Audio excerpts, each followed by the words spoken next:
believe the feed right now is being provided for us. And okay, there we go. All right, so I think we're good, DK. Mm. I see the game working pretty clearly now for me. I hope it's the same for you. Quick test. First circle is on the northeastern side of Erangel. Are you seeing the Yeah, same? Okay, yeah. great. Where we wanted to see it yesterday, finally, the PUBG RNG gods have listened to us. They've given the zone that we've been asking for, wanting to see, and it looks like, ooh, things are definitely getting off to quite an interesting start. As 4 Armenian boys started off with one of their players now, well, actually running over someone else. So that is definitely an interesting way to get the party started right here. Yeah, you were just saying the RNG is favoring what we wanted yesterday, but it's definitely not favoring that Red Moon player. Red Moon already losing one player, and it seems like that's not going to be all of the casualties for the very beginning of this match. We have one player from the Uncanny Doctor, kind of caught by himself inside Primorsk, but it doesn't seem like La Familia is all too aware of his position. Yeah, Doctor's playing very quiet with an Uzi right now. He hasn't moved around much at all. He could potentially get a knock and a thirst here if the La Familia aren't too careful. Yeah, they need to be super careful with how they take this approach. I mean, this is a pretty tough place to be starting out. I mean, Morsk in and of itself is a good position to have, especially that we don't see a lot of teams necessarily moving in to this region. But right out of the gate, being challenged by another team moving in, that does provide a bit of a challenge. So Doctor will have to keep his wits about him if he's looking to come out of this in one piece. Oh, I feel like if Paggy was super aware, he would have spotted a Doctor right there, but obviously not. Oh, there we go. They did indeed spot out Doctor. Doctor not making a single sound, but just running by the window. They might have caught a glimpse of him out of the corner of their eyes. So that's another player down. The Yeah. plane path, by the way, it was like I believe it was like northeast down to the southwest. So it wasn't like the best plane path for everybody on the very first match. So maybe that's why we're seeing some casualties early on. Some teams dropping a little bit more split than they would like to. Mm. But back onto Mega Power, onto Novo. Finally, we saw Mega Power yesterday get hot drop contested 3 out of the 4 games. This time around, Mega Power gets to start the day off fresh with nobody contesting them in Nova. Yeah, I'm pretty sure they're quite satisfied with having the entirety of Nova for themselves to just move about. But what I'm interested today to see is what Rexpect, La Familia, YMCA, and of course the players there from Lemniscate are going to be bringing to the table. As they were sitting out on yesterday's matches, Mhm. stepping up to the plate here now today. And I mean, even if we just look at back at what we had yesterday, we didn't get an opportunity to look at the overall standings just yet.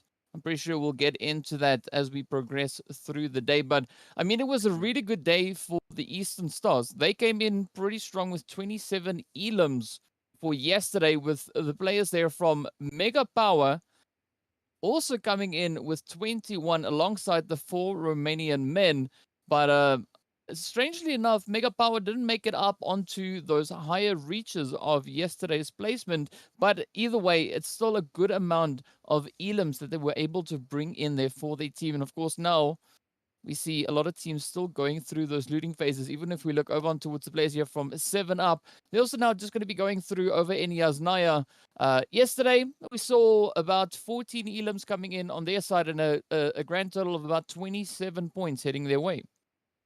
Seven Up had a okay day. They definitely Mm. want to do better, and they can do better. And same goes for Mega Power, like you mentioned. I think the hot drops from yesterday really slowed down and threw Mega Power in for a loop. Not what they're super accustomed to. So I easily would say Mega Power should do better today as compared to yesterday. But of course, there's a few teams that did not play yesterday that will be playing today. You mentioned them briefly just a little bit ago. A quick refresher once again is the Lemniscate team. Group, I think Group D, or which group?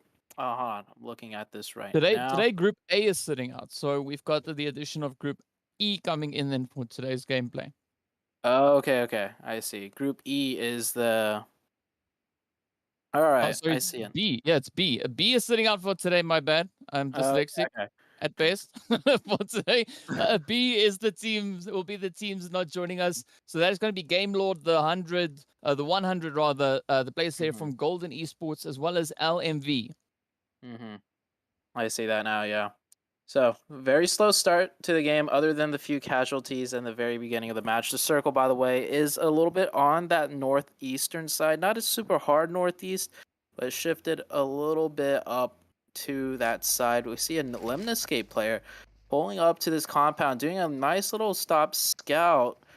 Scouts out the first section of the compound, which is clear, but Chasmok, the rest of the team, is close by at the other building, just barely across this one. So good scouting job, but they got to make sure they don't get too comfortable, as the Chasmok players, I think, are playing very quiet, hoping maybe to set up some sort of trap right here. Mm. But I mean, this kind of mound that we've got here, this, especially if it's well situated within the zone, can be quite a controlling position to be holding. So I can see why both Lemon Skate and, of course, the players there from Chasmac have decided to contend each other for that particular position. And if we look a little bit further away as well, we can see the players here from Rexpect also now having to deal with a few of those hits coming through as Real Tiger 9 pushes up and gets the knock right up onto Salazar. Yeah, I'm really loving this from Real Tiger 9. Not a team that we usually see, play super aggressive in the early game, but they did catch out a Rex player. Cleaned up that kill point, that elim point for them quite easily right there. And we're back on to the potential fight of Chasmok and Lemniscate. It does seem Lemniscate is somewhat aware of Chasmok's position, because usually when teams arrive here, if they feel like it's clear, they immediately take both buildings and do a 2-2 split. But we see all four Lemniscates still hovering up around the same building. So I think they're cautious, to say the least. But the next circle has shifted. It does shift a little bit to that northern western area. And when we have that huge river still in play, actually that river right down the middle of the zone, so to say. So we might see another potential 50-50 north or south of the main island. Yeah, but I gotta say, I'm liking that western front. If we can look at that on the map, of course, a big congested area as we see a lot of teams now already starting to head in. We got the players from Uncanny on the way. We've got Big already set up, waiting to see where these teams are gonna be looking to move into. And I mean, Big yesterday, they did bring in quite a few hits along the way, of course, coming in with those 28 elims. But look at this now. Chasmac looking to start off the day swinging as they find several hits now. The players here from Lemonscape. Ooh, having to dance around the shots. Trazen actually getting exposed, caught out in the open, gets picked right on up. And it does seem like Focus, for the time being, will just be hanging back a slight tad. But of course, the Eastern Stars now are going to be looking to capitalize on the chaos as they too come swooping in. Wow, the second some gunfire rings out, a third team arrives. The Eastern Stars definitely the team that's wanting to third party all of this. Chasmok only started this match with 3, so yeah, I was wondering where was the rest of their team, but Pocus arrived just a little bit too late. The trap was sprung, but not super cleanly executed. They do manage to take down 3 members in that initial trap, but it looks like Chasmok will go down. Pocus last one up, and the team that is eliminated, however, is that Lemniscate team with the third party from Eastern Stars. Well, of course, now Team Glor, they just prepping themselves for this potential push coming in. As we can see, Big now starting to rush right onto this compound. Masha now cooking up that grenade, sending it out the window, looking to fend them off as they come rushing on forward. But a quick regroup as there's only now 2 left for the side of Team Glor. Will they be able to make a stand? No! Swave comes in with a beautiful grenade to pick up the first knock on towards Masha. Now Leonardo is forced up onto the roof. Does spot Beast out in the open, finds a good amount of hits right onto him. And Beast goes down, but with that, the molly just finds the place on Leonardo, and with that, Team Glor also now have to pack their bags and head on back into the lobby. I love that aggression by Big. Of course, it's the same big aggression that they've kept up all week long, including last week. But it was the way they did it. So they opened up with 2 eliminations onto that team already. They knew it was a 4v2, but I love how they didn't just rush up the stairs together. They actually cleaned out the last 2 players from a safe distance using their util. So even though Big is super aggressive, they always make sure they follow the correct steps when it comes to taking a fight. They don't just get too haphazard and just rush in, which can lead to, a potential 2v4 situation where they lose the entirety of the fight, even with the man advantage. Next circle shifting on up, and I couldn't ask for a better shift, DK. This one's going to be a very interesting one for all these teams to figure out. Yeah, we were keeping our fingers crossed yesterday to see these northern zones come on through. And, well, it's a day late, but either way, it is still here. Rather late than never. We have those northern phases coming through, and the team's really being put to the test. We can see 4 Romanian men already making a quick dash on forward. And, of course, right there alongside them, we do see the players from La Familia now also moving into position. I'm expecting a little bit of chaos to come from these teams here, as we did see the players from La Familia the day before yesterday actually finding one of their chicken dinners along the way. So maybe we could see something come through right here on Erangel. YMCA kind of caught on their rotation, having to drive by 7-Up and another team right there. So they stop at the gas station, realize this location's also taken. You see Greek Army also rotating in the distance. YMCA will lose one of their players as they quickly scramble to find a way to readjust their positioning. It seems like they are kind of half committed to this fight at this point. And Deso getting grenaded to 7-Up, very aware of his position. I mean, his car's parked right next to their front door, so they're not too happy about that. And a great nade by Zans right now. YMCA down to 2 players. Yeah, unfortunately for YMCA, this is not Formula 1, so those quick pit stops are not really going to help them all that much. But of course, now this is where they are kind of paying the price for accidentally rotating up to an occupied position. You can see 7-Up now just going to town. But what makes it also so difficult is the addition of 4 Romanian men holding over on towards that western side. But of course, right behind them, you can see the players there from Greek Army also now venturing up from that eastern side. So 7-Up and YMCA, they need to try and deal with this kind of situation relatively quickly. The problem with this circle right now, DK, is that there's a few key positions which kind of just choke out the rest of the rotations from other teams, and you're seeing that right now. These strong positions are immediately taken up, and teams that are kind of caught in the middle of their rotation are not faring too well. Over onto the northwestern side of the map, though, we do see Big getting into engagement with RT9. RT9 down 1 player right now, so I do imagine Big had the opening knock and the thirst. Yeah, Big with 5 eliminations. They definitely had another one onto RT9, so RT9 doing their best to try and answer back. They had a big player knocked, but I don't think they knew what to do exactly in a 3v4 situation, how to keep up that aggression, and they let Big get the reset. And of course, if you let Big get a reset, they will come back even stronger. They're not going to stop that fight, even if you knock 1 or 2 of them.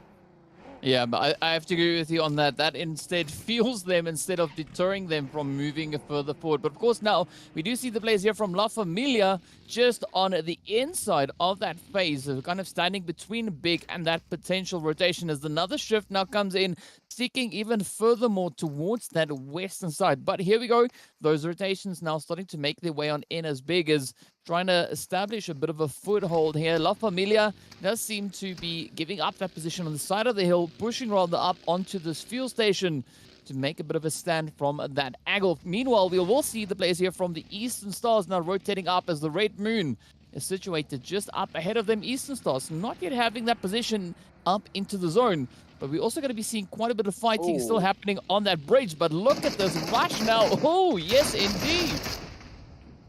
You spoke about Formula 1 racing right there. 7-Up putting up their best show with their Formula 1 racing. And somehow they actually take the fight over La Familia. I saw the initial crash. It did not look like it was going to be successful, but somehow they end up winning the fight and taking over that compound, crashing in straight on like that.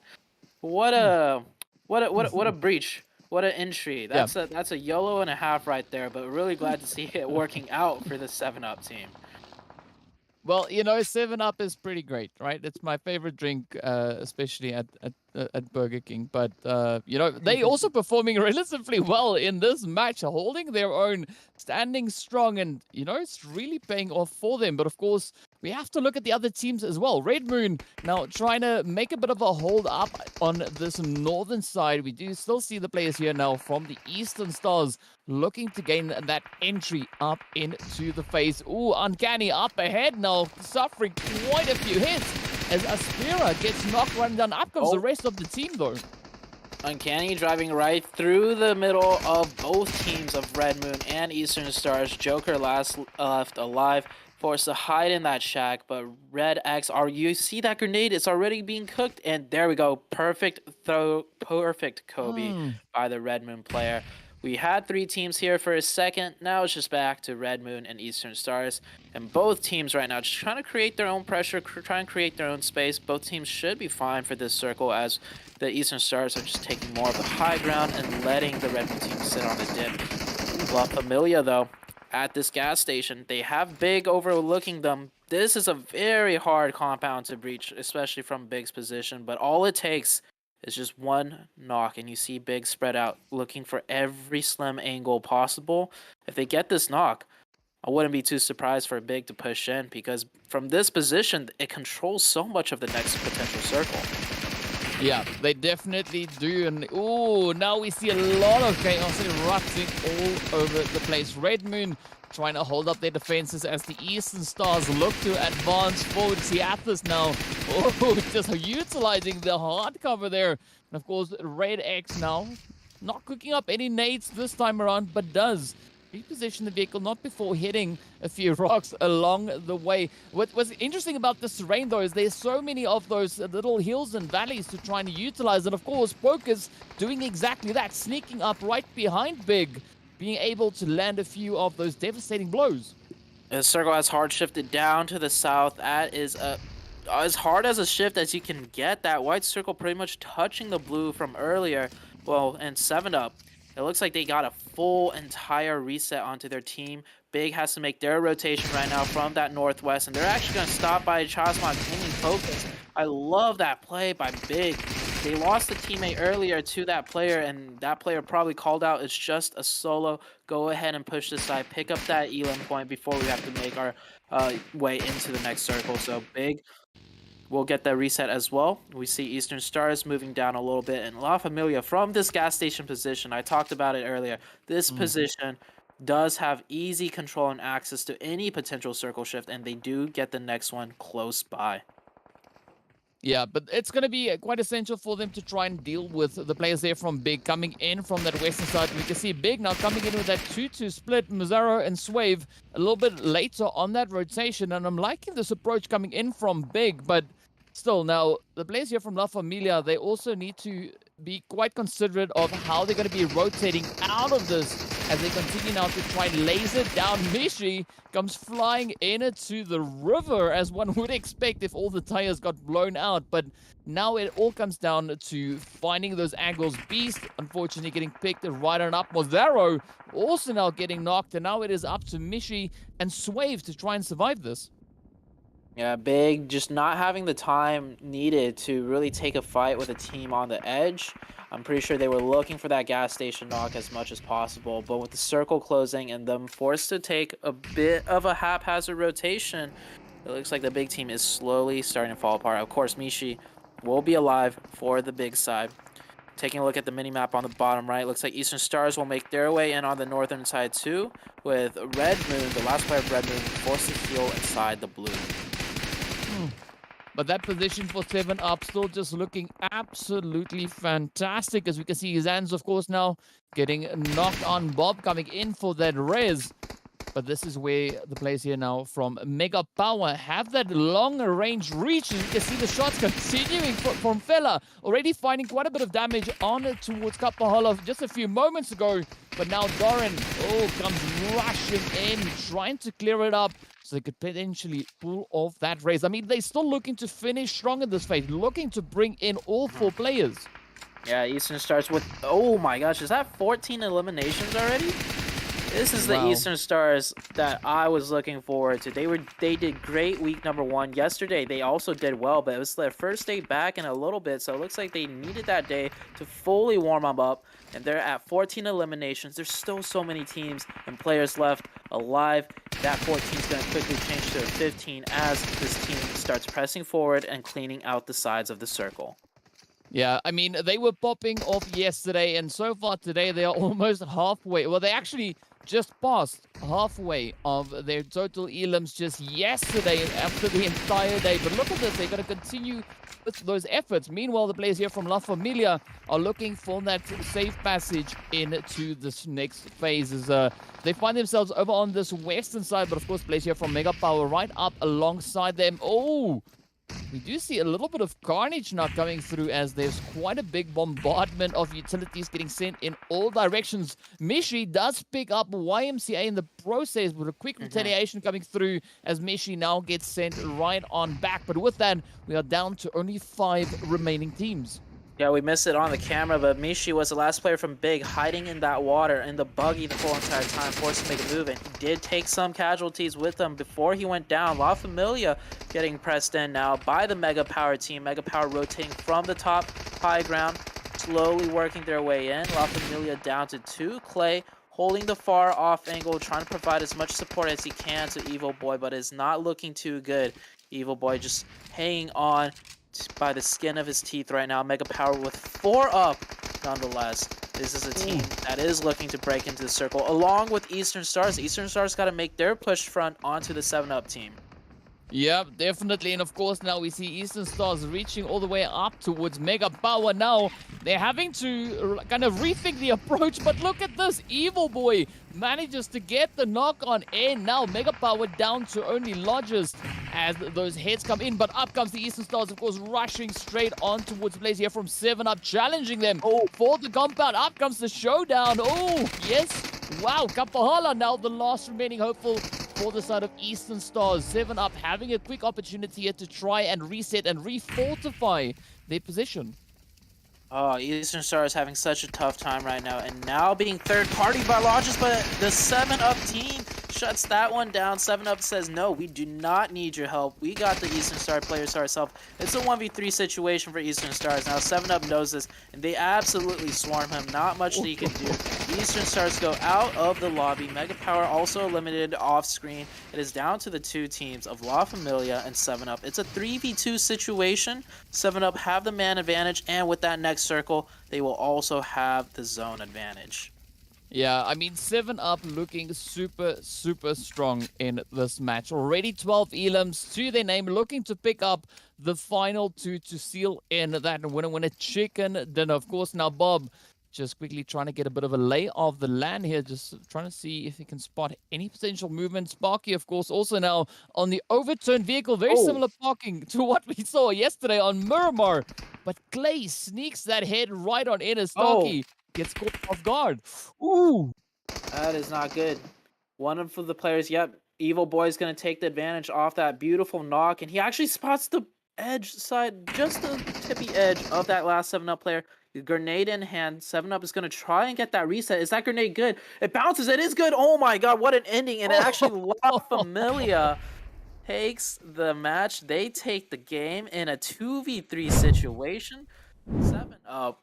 We thought 7-up had it in the bag. They had the cover. They had the zone. They had the man advantage. They had everything, but La Familia with the shots ringing out and then that well-placed grenade stole the chicken dinner from 7-up team. Congrats to the La Familia team. Very well played. It was not an easy game for them at all. They had to fend off Mega Power, a 4-man team of Mega Power, and then they had to take the fight to 7-up in a 2v3 situation end game.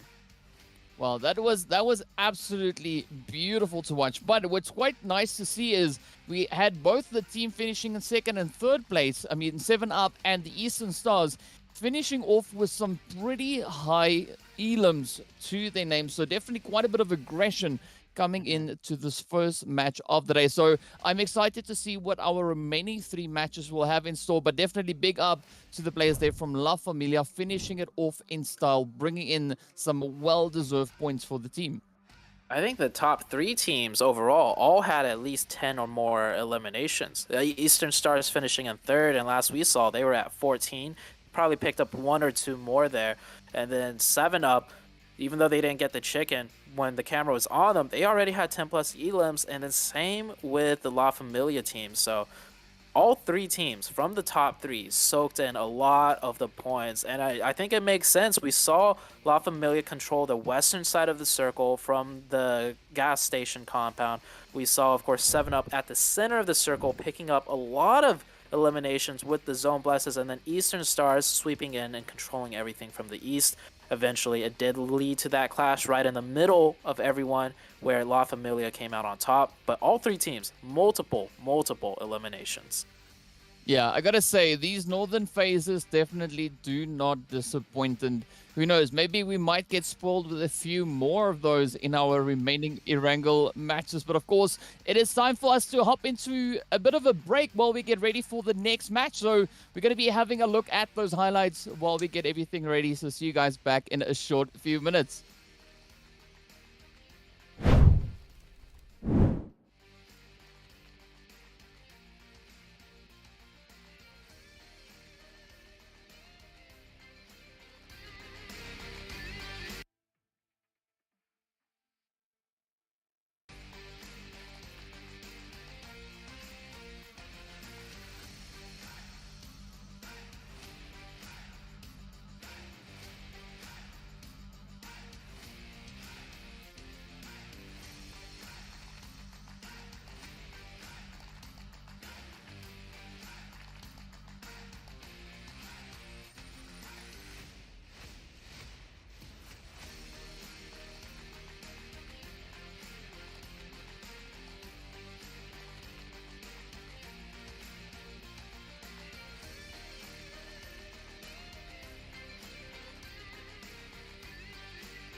Welcome back, everyone. It is, well, a really exciting start to day 8 here with myself and Zute. We just saw an absolutely fantastic match 1 coming in. I mean, La Familia stepping up to the plate, just stealing that chicken dinner from the clutches of the players there of 7UP, and of course the team coming in from the Eastern Stars. But we are going to be having a quick look at our overall ranking to see where the regions currently find themselves at, where those communities are, and what the point situation currently is. So we have dealt with the gremlins. We've kicked them out of the studio. Luckily for us, we have managed to get the overall rankings from them too. So overall rankings on your screen. This does not include the results from the match that was just played. This is coming into today. The overall rankings right now, you see France is definitely leading right now by about 30-ish points or so. Germany close behind. Italy, similarly, a little bit close, but the gap is definitely widening between the second place and the third place team. Yeah, I mean, there's a nice little bit of a play coming through from the side there of France. We didn't see a lot of points really being brought in yesterday. In particular, of course, Chazmac coming in with about 35 of those points. And then we saw a little bit of the rest of the points coming through there as well. But definitely, you know, I'm curious to see what the teams are going to be doing in today's plays, as we already saw an absolutely fantastic start coming in. But I mean, before we get into today's stuff or this last match, if we look at these standings, Romania, of course, moving up a nice fair amount, and that is all thanks to the absolutely fantastic performances coming in from the Eastern Stars and the 4 Romanian men yesterday. 4 Romanian men bringing in 38 points, with the Eastern Stars on 64 points for the day. Yeah, a huge day, almost a 100-point day, if not passing the 100-point day for the Romania community. Absolutely massive day. And if you think about it, if it's close to a 100-point day and they have a total of 380 after multiple days, that kind of puts into perspective just how good of a day the community overall had, and they'd shoot themselves up to the 4th place spot, almost looking to overtake 3rd place from Italy. Right now, only 16 points separating those two. I see a battle for 1st place right now, and definitely a big battle brewing for the 3rd place overall. But we still got quite a few days left. Romania, Italy, they could also potentially catch up and overtake France. 100-point plus difference. If they get another 100-point day, they will definitely close the gap. I mean, yeah, like, because yesterday when we saw Game Lord playing as well for France, you know, only 21 points coming in from that. We had a much stronger play coming in from them the day before, where they brought in that absolutely insane 80-point day. So not quite sure what was happening on that front, but of course, you know, we are going to be moving into the match rankings after this first one. And again, we see Eastern Stars, even though they took that 3rd place, still coming in quite heavy with those elims, finishing on 16, which then puts them on a grand total of 26 points. What a great way to start off this first match. Eastern Stars actually stealing the show from La Familia points-wise. 7UP coming into a 2nd overall finish right now with 24, and La Familia with 23, and then Big in the 4th place with 15. But take a look at the amount of elims the top 4 teams had. 16, 12, 8, and 11. I can't do the maths right now in my head because that's quite a few numbers, but I'm pretty sure that's like half the lobby, if not more, in terms of eliminations from just the 4 teams alone. Yeah, I mean, that's 47 elims right there. So that is... Okay, yeah. That's about 2/3 of the lobby being taken out by the top 4 teams in just this last match. So yeah, really heavy, hard-hitting performances coming through. But again, we see some healthy point distributions coming in here as well. I mean, a good representation coming in for the Nordic side, as we got Mega Power and YMCA, both teams making it up onto those double-digit points. Yeah, with a combined total of 21 for the Nordic side, pretty much passing up what Big did with 15 and very close to La Familia's 23, but Red Moon with 6 points as well, representing the same team or the same community as La Familia. So they will nab a total of 29 points for them. So a good performance from that region. And looking at the more towards the bottom of the table, We do see Lemniscate down there representing the Greek side, and Greek army with only 1 point. Yesterday we saw the Greek army start to play a bit better, and we were Mm. saying like maybe they could kind of push that momentum into the new day, the next day being today. It looks like a rougher start for them, but I think Greek army has improved overall as a team. They're no longer the Mm. team that just struggles constantly every single match, but they could actually put up some points, and we saw them do it just yesterday. Yeah, I mean, I'm definitely pretty sure that Greek army is overjoyed that Lemniscate has now, also joined them in today's matches. But I have to agree with you. Yesterday, that final match, we did see a really strong play coming in from Greek army. They made it all the way on towards the left-hand side for the match rankings, and I think they even finished up in 5th or 6th place after that match, just yesterday. So definitely some potential lying there, but now this is where we look to see whether or not they're going to be utilizing those opportunities, stepping up, and just showing a bit of dominance coming in for the side of Greece. Yeah, so the next match will be Myanmar. We saw yesterday how tricky Myanmar can be, especially when the circles shift in such a unique way, so to say. Hopefully, we might see the same thing happen today. Quick reminder to everyone, yesterday the circle shifted all the way south, almost going to the southern little tiny island. The circle actually ended near that bridge area on the far, far south of Myanmar. But let's head into the Myanmar match now. We'll start it off with a very nice playing path for all of the teams. Very similar to yesterday's Myanmar match, Mm. if I'm not mistaken. The playing path was really good, but then the circle itself was a whole nother different story. Yeah, And that's mhm, that's very true. yeah, and I'm looking to see if there's going to be another fight in Picado between Mega Power and the real Tiger Nines. We saw Mega Power did take that fight yesterday in quite a convincing fashion. Real Tiger 9 did not even manage to get a single knock, so it's going to be a rematch for them. Mega Power have a lot to prove. They started the day off with a pretty decent match, so maybe able to keep that momentum up coming into this fight that's soon to start.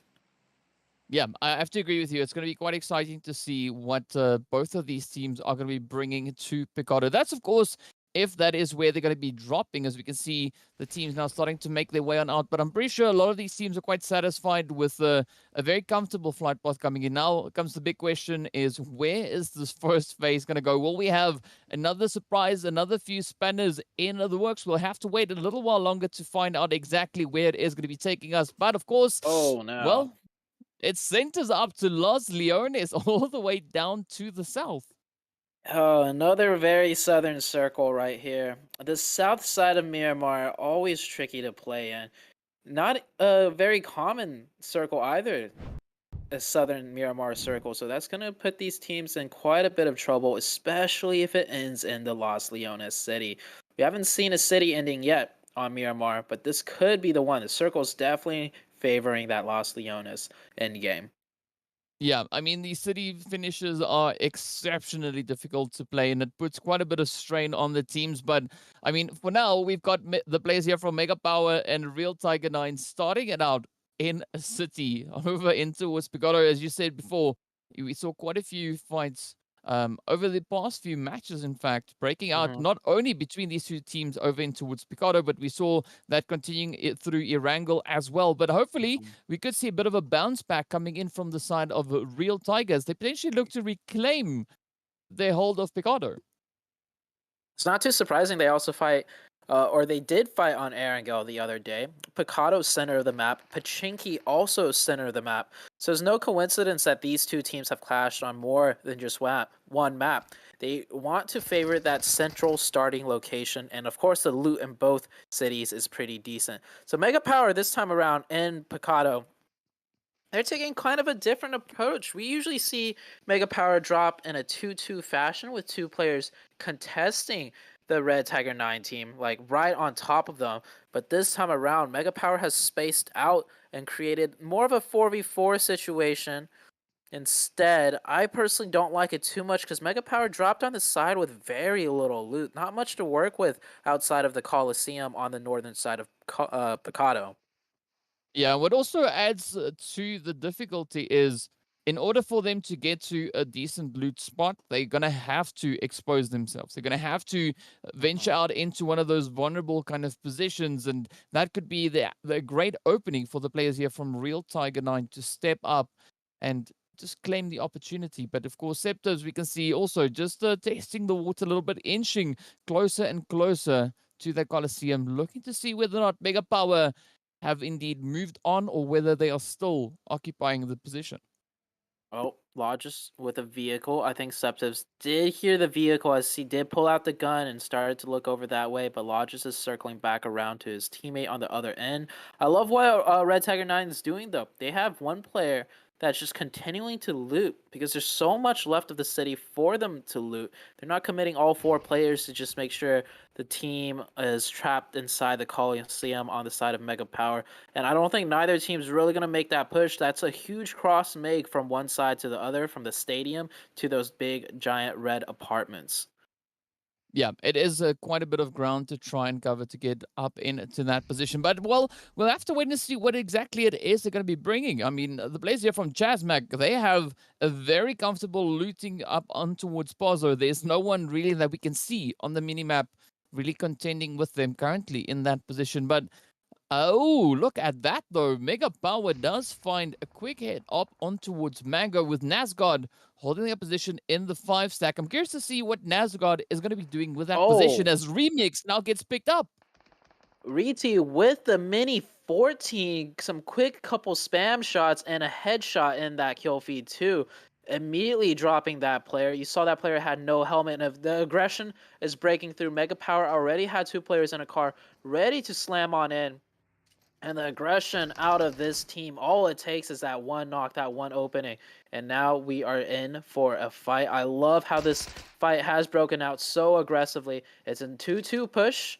2 players remaining in the Coliseum. And you can see Red Tiger 9 respecting the aggression out of Mega Power. They've given up the apartments almost completely. Few of the players have fallen back. It's only Mango here still left at the big 5-story apartments. I'm not sure how many floors this building has, but quite a few. It's more than one. That is for sure. 4. Right? Well, it's still more than one. So I mean, just say it's a multi-level building, whichever way it goes. But here we go now as the players from Mega Power, Vela trying to reach up on towards Nazgod. I'm liking this play coming in from Nazgod, though. Pushing all the way from the 5 stack, moving in, inching their way closer to provide that support to the team. I mean, this could be a really good play coming in for Real Tigers. We can see now, well, up comes the play. Deceptives rushes in. Rex with a little bit of pre-fire, not landing the hits just yet, but a good amount of ducking and weaving coming in here.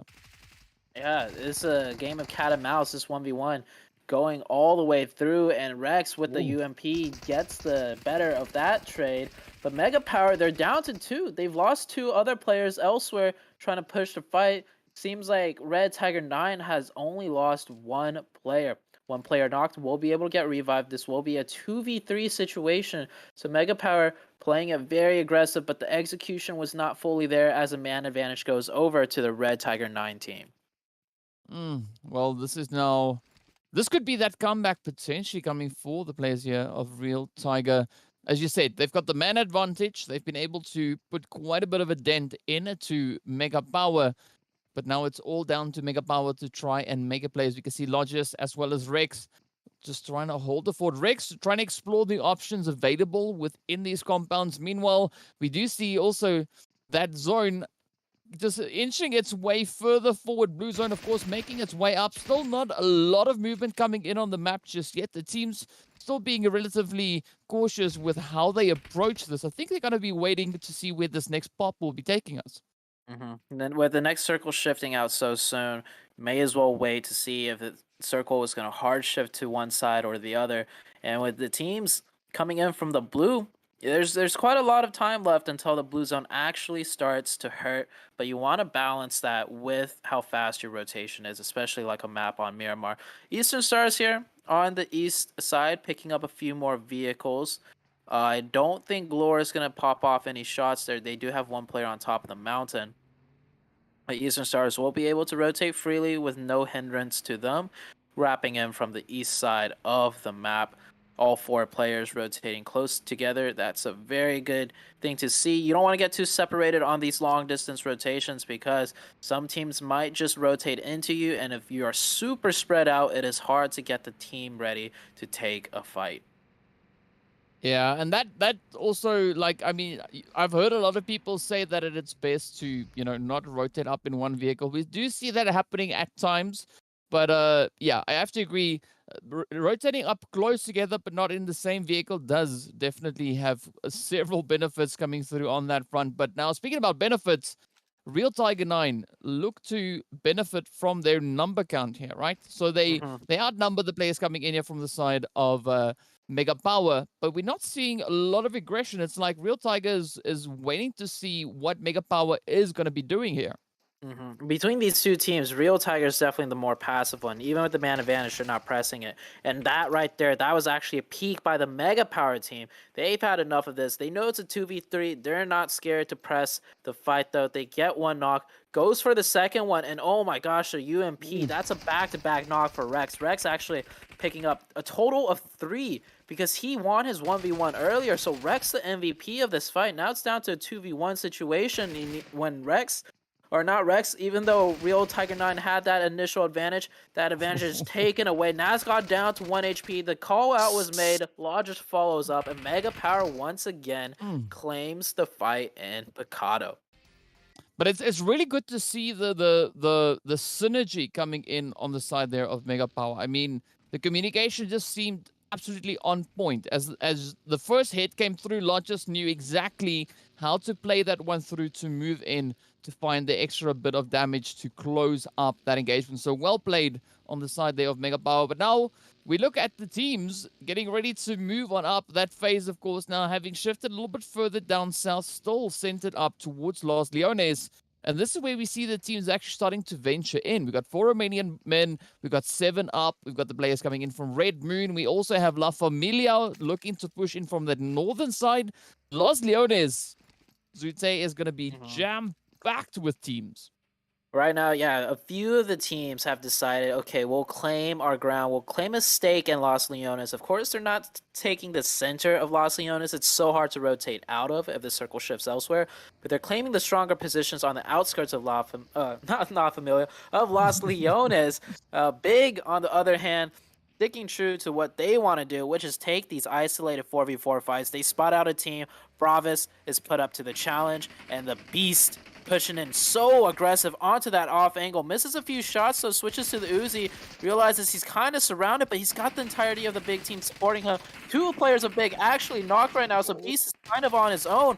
And what is going on here? That player jumping over the top of Beast, and Beast getting another one. Almost getting a third potentially, but Big now down to their last player of Michi. I think this is down to a 1v1 situation. Yeah, Michi now cooking up the utils, looking to send them over, but now looking to also prioritize those raises before pushing on in. I think this is going to be a first come, first serve kind of play. If the players here from Big are able to get their numbers back up, you can definitely see them close it out with the side there of Team Bravos. But gotta give it though to Beast. Beast just bringing in a next level play, just finding knock after knock after knock, and absolutely fantastic stuff. Now, it's going to come down to who will be the more aggressive team here. Will Team Bravos be able to survive the onslaught coming in from Big? Bravos a little bit slower on their revives, but I like what they did there. They didn't stick the revive where the players were not because they realized they were in a position that was not too strong to defend. Instead, they let the players crawl back a little bit, create some spacing, and yeah, if they stuck the revives right there, that grenade would have re-knocked them. So very good adjustment by Bravos. That's a very mature thing to do, to let the players crawl for some time before sticking the revives as much as you want to get them up as soon as possible. And talk about the circle shift, DK. I see something that a lot of teams do not like to see here. Yeah, I have to agree with you on that. I mean, the teams don't like to see it. We love to see it because it makes it so challenging for these teams, as they are definitely then put through the test to see whether or not they can hold their own. Of course, we see Hitokiri trying to wait for those shots, but Eastern Star is not going to be waiting for any of those bounce plays to potentially find their way on through as they jump right on down put the knocks in, and now they only have to deal with 2 more players. They only got a Spieler and as well as Doctor left to kind of make a stand against them. Yeah, the Eastern Stars team playing kind of like big right now, just taking the fights on the edge of the circle, taking all the challenges. Eastern Stars, of course, after match number 1, picking up, I think, a total of like 16 eliminations. They're definitely feeling it. And, well, Big feeling it too. I thought with that circle shift, Big was going to disengage, but Big is still here. Following the fight up, Bravis has rotated back all the way to the compounds, and Big, in traditional Big fashion, hunts them down to a 3v1 situation for Big. Big did lose Beast. I saw the Valiant stand Beast put up, which is quite literally what's keeping them in this match and in this fight. And Big finally take out the Bravis team. That's another team down to the side of Big. I don't feel like Big has lost a 4v4 the entirety of this tournament so far.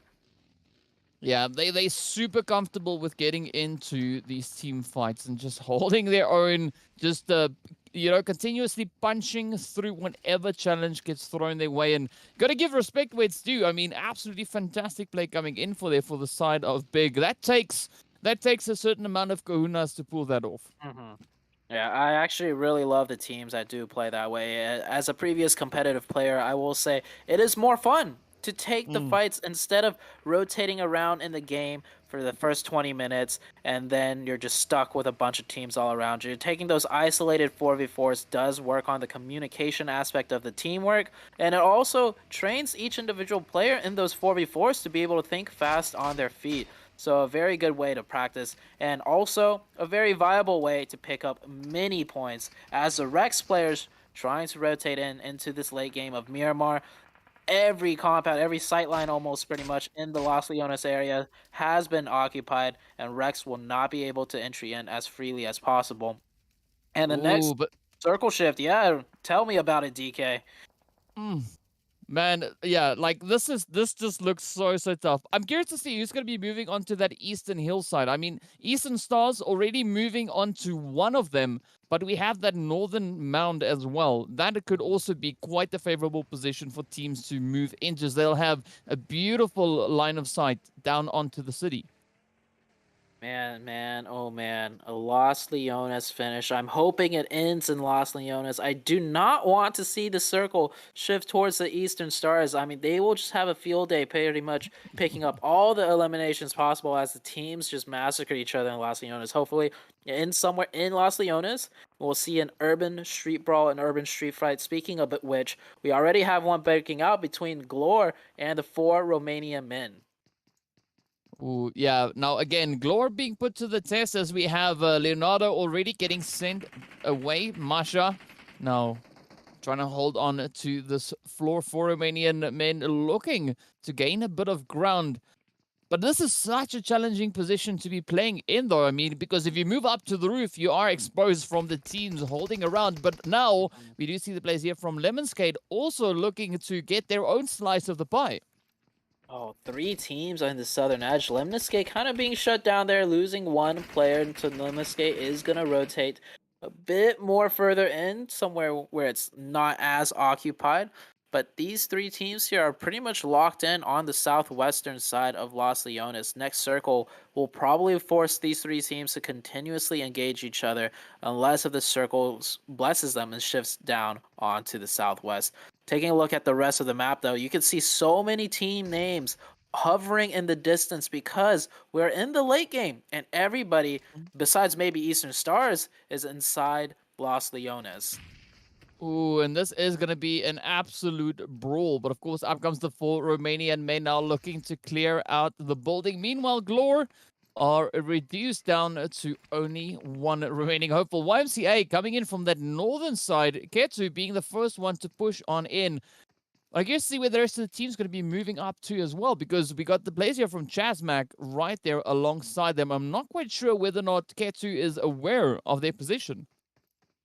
Potentially not. Ketu, I like the forward scouting by Ketu. They don't want to full send a compound where it's occupied because that usually never turns out well. So Ketu's going to go in first and call the rest of his team over when he makes sure it's clear. So that's another team entering into Los Leones. We have 13 teams left alive and my screen looks like a bag of Skittles right now with all of these different colors all piled together in the city of Los Leones.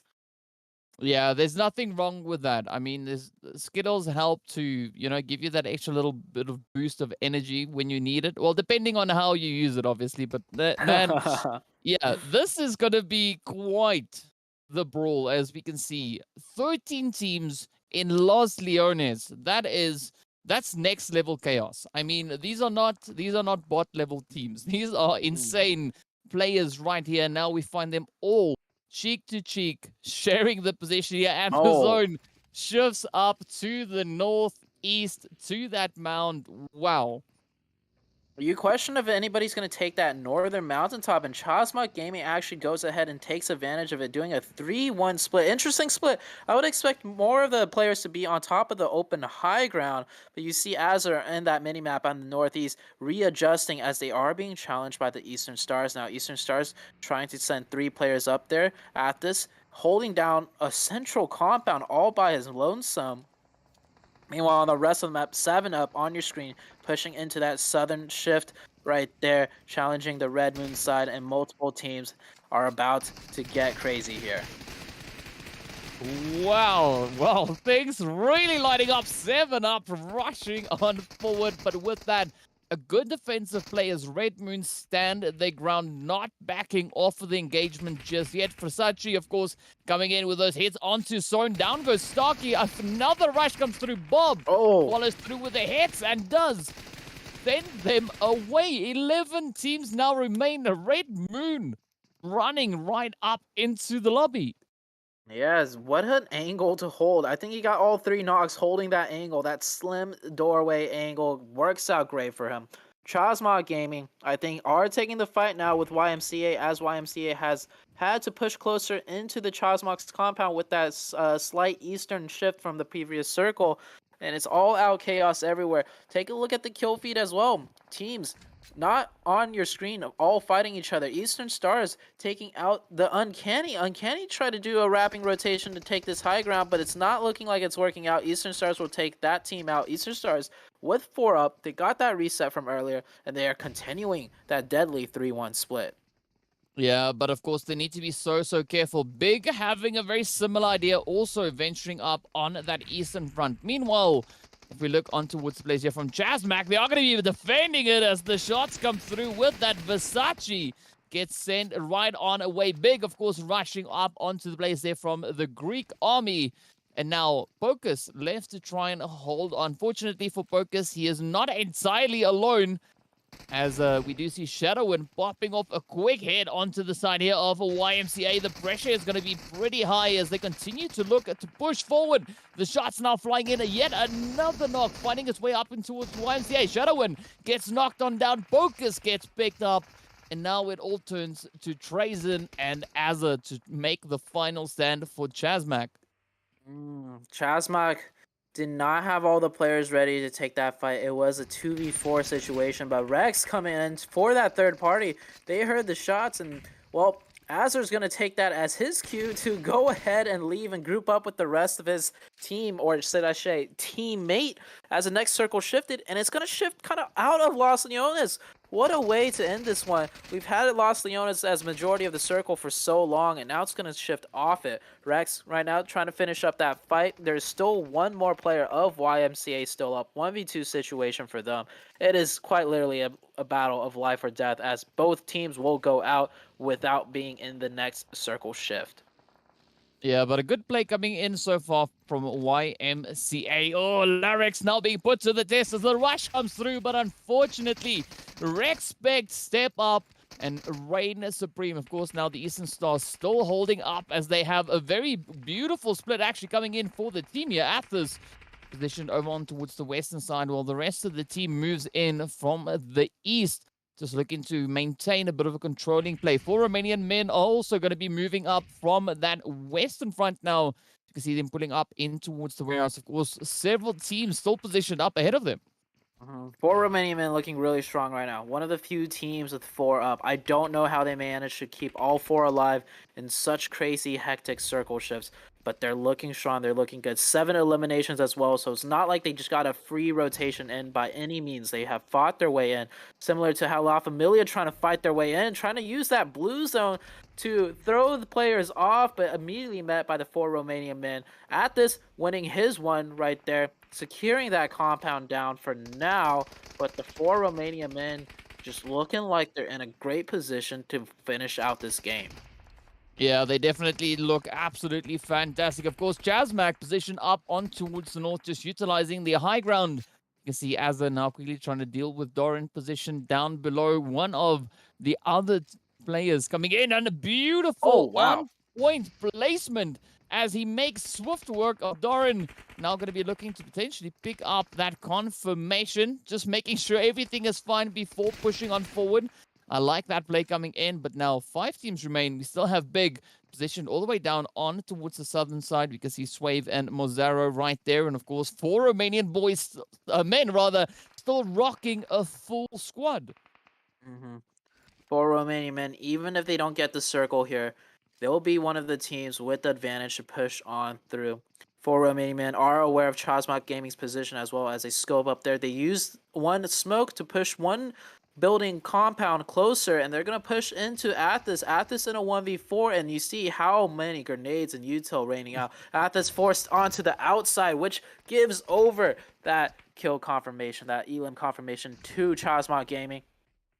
Now, 4 Romanian men, they don't have to rush this too quickly. They got to make sure their flanks are clear because there's a few players still left in the Los Leones circle, and after they deal with them, of course, they got Chazmak to deal with. Chazmak, even though they have 2, they have the high ground advantage. They have multiple high angles to peek and shoot from. So 4 Romanian men with their man advantages is definitely going to come into play in terms of seeing if they could secure this chicken dinner or not. Yeah, but now there's going to be quite a bit of pressure coming in for the players here from Chazmak. I mean, 3 teams, 3 strong teams looking to push on forward. This is going to be brutal as Swave now takes the plunge here for Big, trying to make that quick rotation. Mozara, the next one to move on up, but 4 Romanian men just starting to spread out as they too venture up closer to the side of that northern zone. Of course, Mozara getting caught out in the south, not going to be risking the play just yet, trying to pull off a bit of a hill strat while the teams fight it out for a controlling position. 4 Romanian men now making it all the way up onto the position which Chazmak has actually been holding for quite some time. I feel like Chazmak kind of dropped the ball just slightly, letting all 4 Romanian men push up for free, but I like the way they pushed still. They did a 2-2 push. 2 people were covering, 2 people pushed up in the car. So even if Chazmak tried to stop that push, there's a good chance they might have gotten knocked and the game would have ended for them right there and then. So they readjusted. They're going to give 4 Romanian men the entry. They realize it's a 4-man squad. They don't have the firepower to completely stop that push. And now 7UP also doing the med strat. I believe 7UP will finish out before Big, because Big had a few less first aid kits. And, ooh, 7UP actually getting a little bit cheeky here and wants to move out into the open to be able to take some shots as soon as he runs out. Big taking his shots right now. You can see it light up in the kill feed. Mazzaro goes down to the 4 Romanian men, so it's a top 3 situation. And there goes 7UP. Now it's a 4v2. Chazmak Gaming versus the 4 Romanian men. Oh, and this is going to be a crazy play. Chazmak, I mean, they're a very capable team, as we know. Aza and Trazen can stand their ground, but will they be able to get the job done at the hand of 4 Romanian men now looking to push up? Of course, that zone moving just away from the hilltops, so now they all have to reposition, relocate if they're looking to continue through the phase. But of course, the 4 Romanian men are going to be looking to wrap it up before it even comes to that. So now come rushing forward. The first hit comes in. Trazen goes down. Aza is left. And with that, the 4 Romanian men take home the winner chicken dinner right here on the ever-lovely Miramar.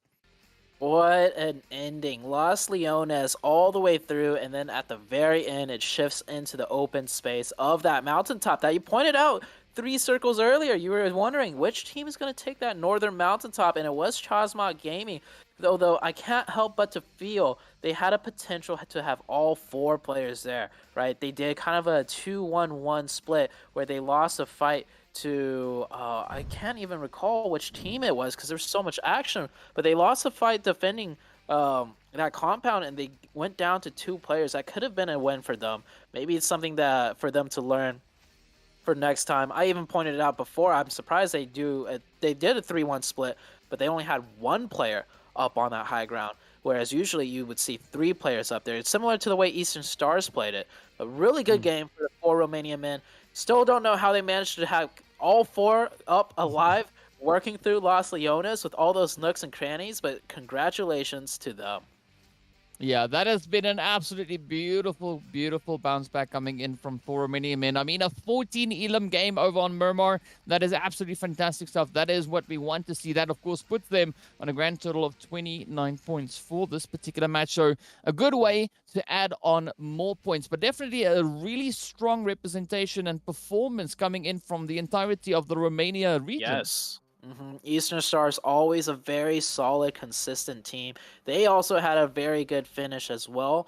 And with 4 Romanian men getting that chicken, well, Romania, they're shooting up in that overall leaderboards. If I'm not mistaken, last we checked, they were contending for 3rd if they were not already in 3rd. I think the top 2 was between France and Italy. But yeah, so there's a chance that they might actually end up contending 1st place by the end of today. Yeah, I would not be surprised if that became a thing right here in today's matches, just based on how they've been performing. So some beautiful PUBG action coming through from all the teams right here. And of course, just to remind you of how intense it was, we are going to be hopping into a few of those highlights while we take a quick break and get ready for the action over on towards Sandhox. So stay tuned, and we'll see you right back after a short few minutes.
welcome back everyone. If you're just joining us, you've been missing out on quite a bit of action right here with myself, DK, and Zute. Of course, Miramar Zute was just absolutely on fire. This was quite the challenging play, especially over in Los Leones. Yeah, with Los Leones finished pretty much all the way leading up to the final circles, just shifting right out into the open onto the northeastern pocket of Los Leones with that high ground in play. I mean, there was just so much action. We were talking to our cameraman, the observer, earlier, and he was saying, I just did not know what fights to follow. And I gotta say, whatever fights he did show, though, really showed the story and the development of that last game. Taking a look over at the match rankings, well, not a big surprise right there for Romanian men. Coming in first overall with a total of 29 points. You called it, 14 elims. Plus the 15 points from that chicken dinner, that's almost a 30-point game. Yeah, that has been a pretty hot and spicy play coming in there from them. A very well-deserved winner chicken dinner alongside that. But of course, alongside the 4 Romanian men, we do see the players there from Chasmac Gaming as well as 7up and Big coming in with some pretty impressive plays. Eastern Stars holding their own all the way through as well. Still finishing up on those 13 total points, coming in with those 7 elims. And again, some heavy, hard-hitting plays right here on Miramar. Huge shout-outs to 7up. This is 2 back-to-back games where they've had really good finishes. In the first Erangel game, we thought they would actually take the chicken, but they kind of slipped up towards the end. La Familia took it instead. But really good game number 1 for 7up, and now a back-to-back, and especially on Miramar, not an easy game to have a good finish in, and definitely not an easy circle to have a good finish in coming into that last Leones ending. So 7up, quite noticeable improvement for them.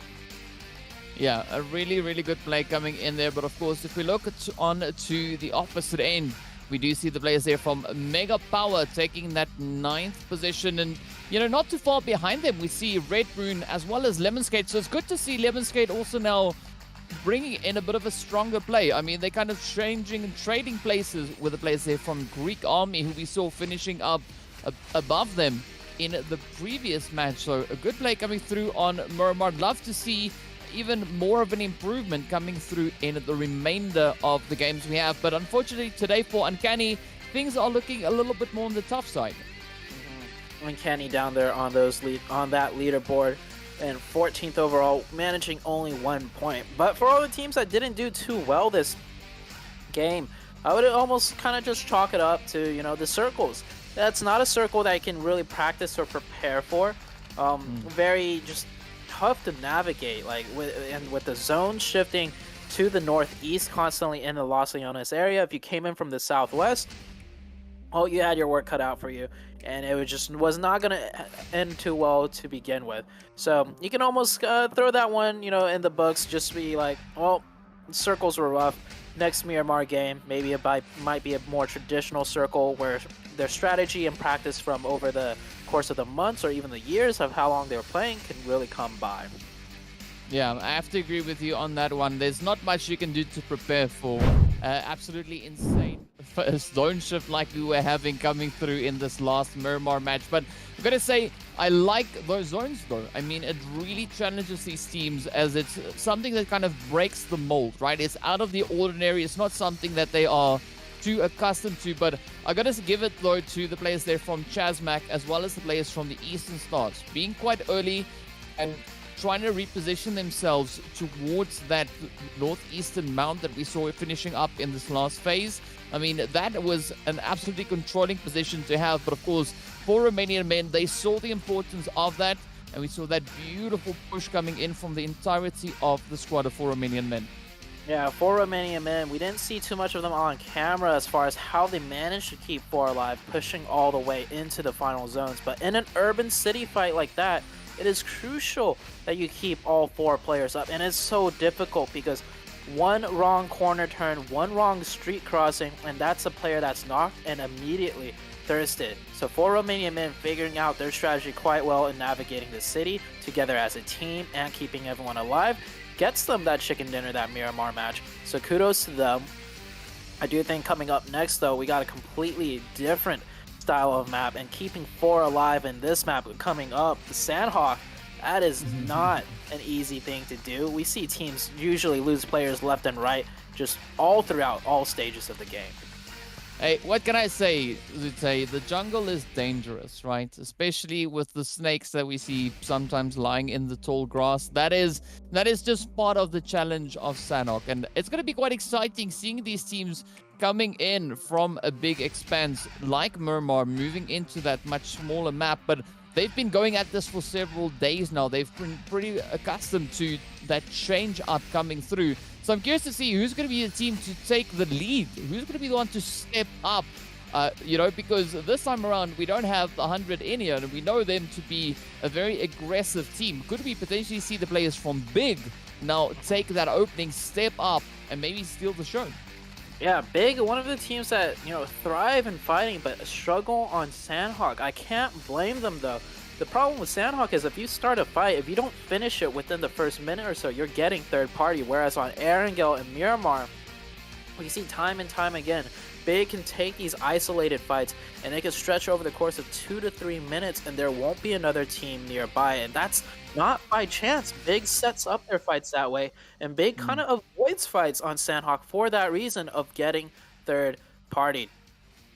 But Big, being such a strong team, I want to see them try to be a little bit more aggressive on Sandhawk, play to their strengths. And another thing to consider towards the late game of Sandhawk is, we saw just yesterday, how many more teams are getting more and more effective at using the med strats. Usually it's just 1 to 2 teams med stratting, but yesterday I think we saw 3 teams, and they med stratted in a way where after they ran out of meds, they actually came into play and they messed with the teams that was last alive near the final circle. Yeah, I believe it was Uncanny being one of those teams doing exactly that, just sneaking their way up closer and closer to the late few phases and just finding quite a beautiful play on in. And I, in fact, think it was 4 Romanian men that Yes. just capitalized on the chaos ensuing in front of them.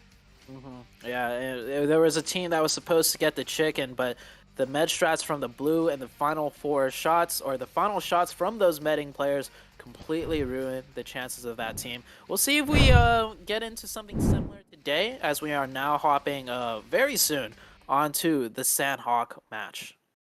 Well, I've got a question for you, though, Zute, right? Where are we looking for this first phase to be going, right? Yesterday we had it a little bit, well, not ideally over on towards the northeastern or northwestern side, really, but where would we like to see it today?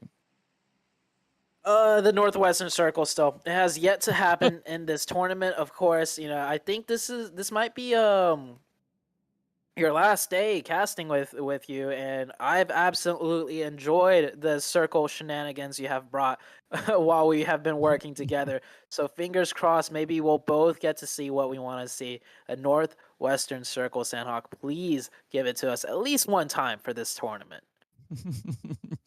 Oh, well, drum roll, please. The answer is the zone will take us. Okay. Yes, indeed. There we go. It could happen. It could very well happen. And I actually see a hot drop fight happening in Ruins between Rex and 4 Romanian men.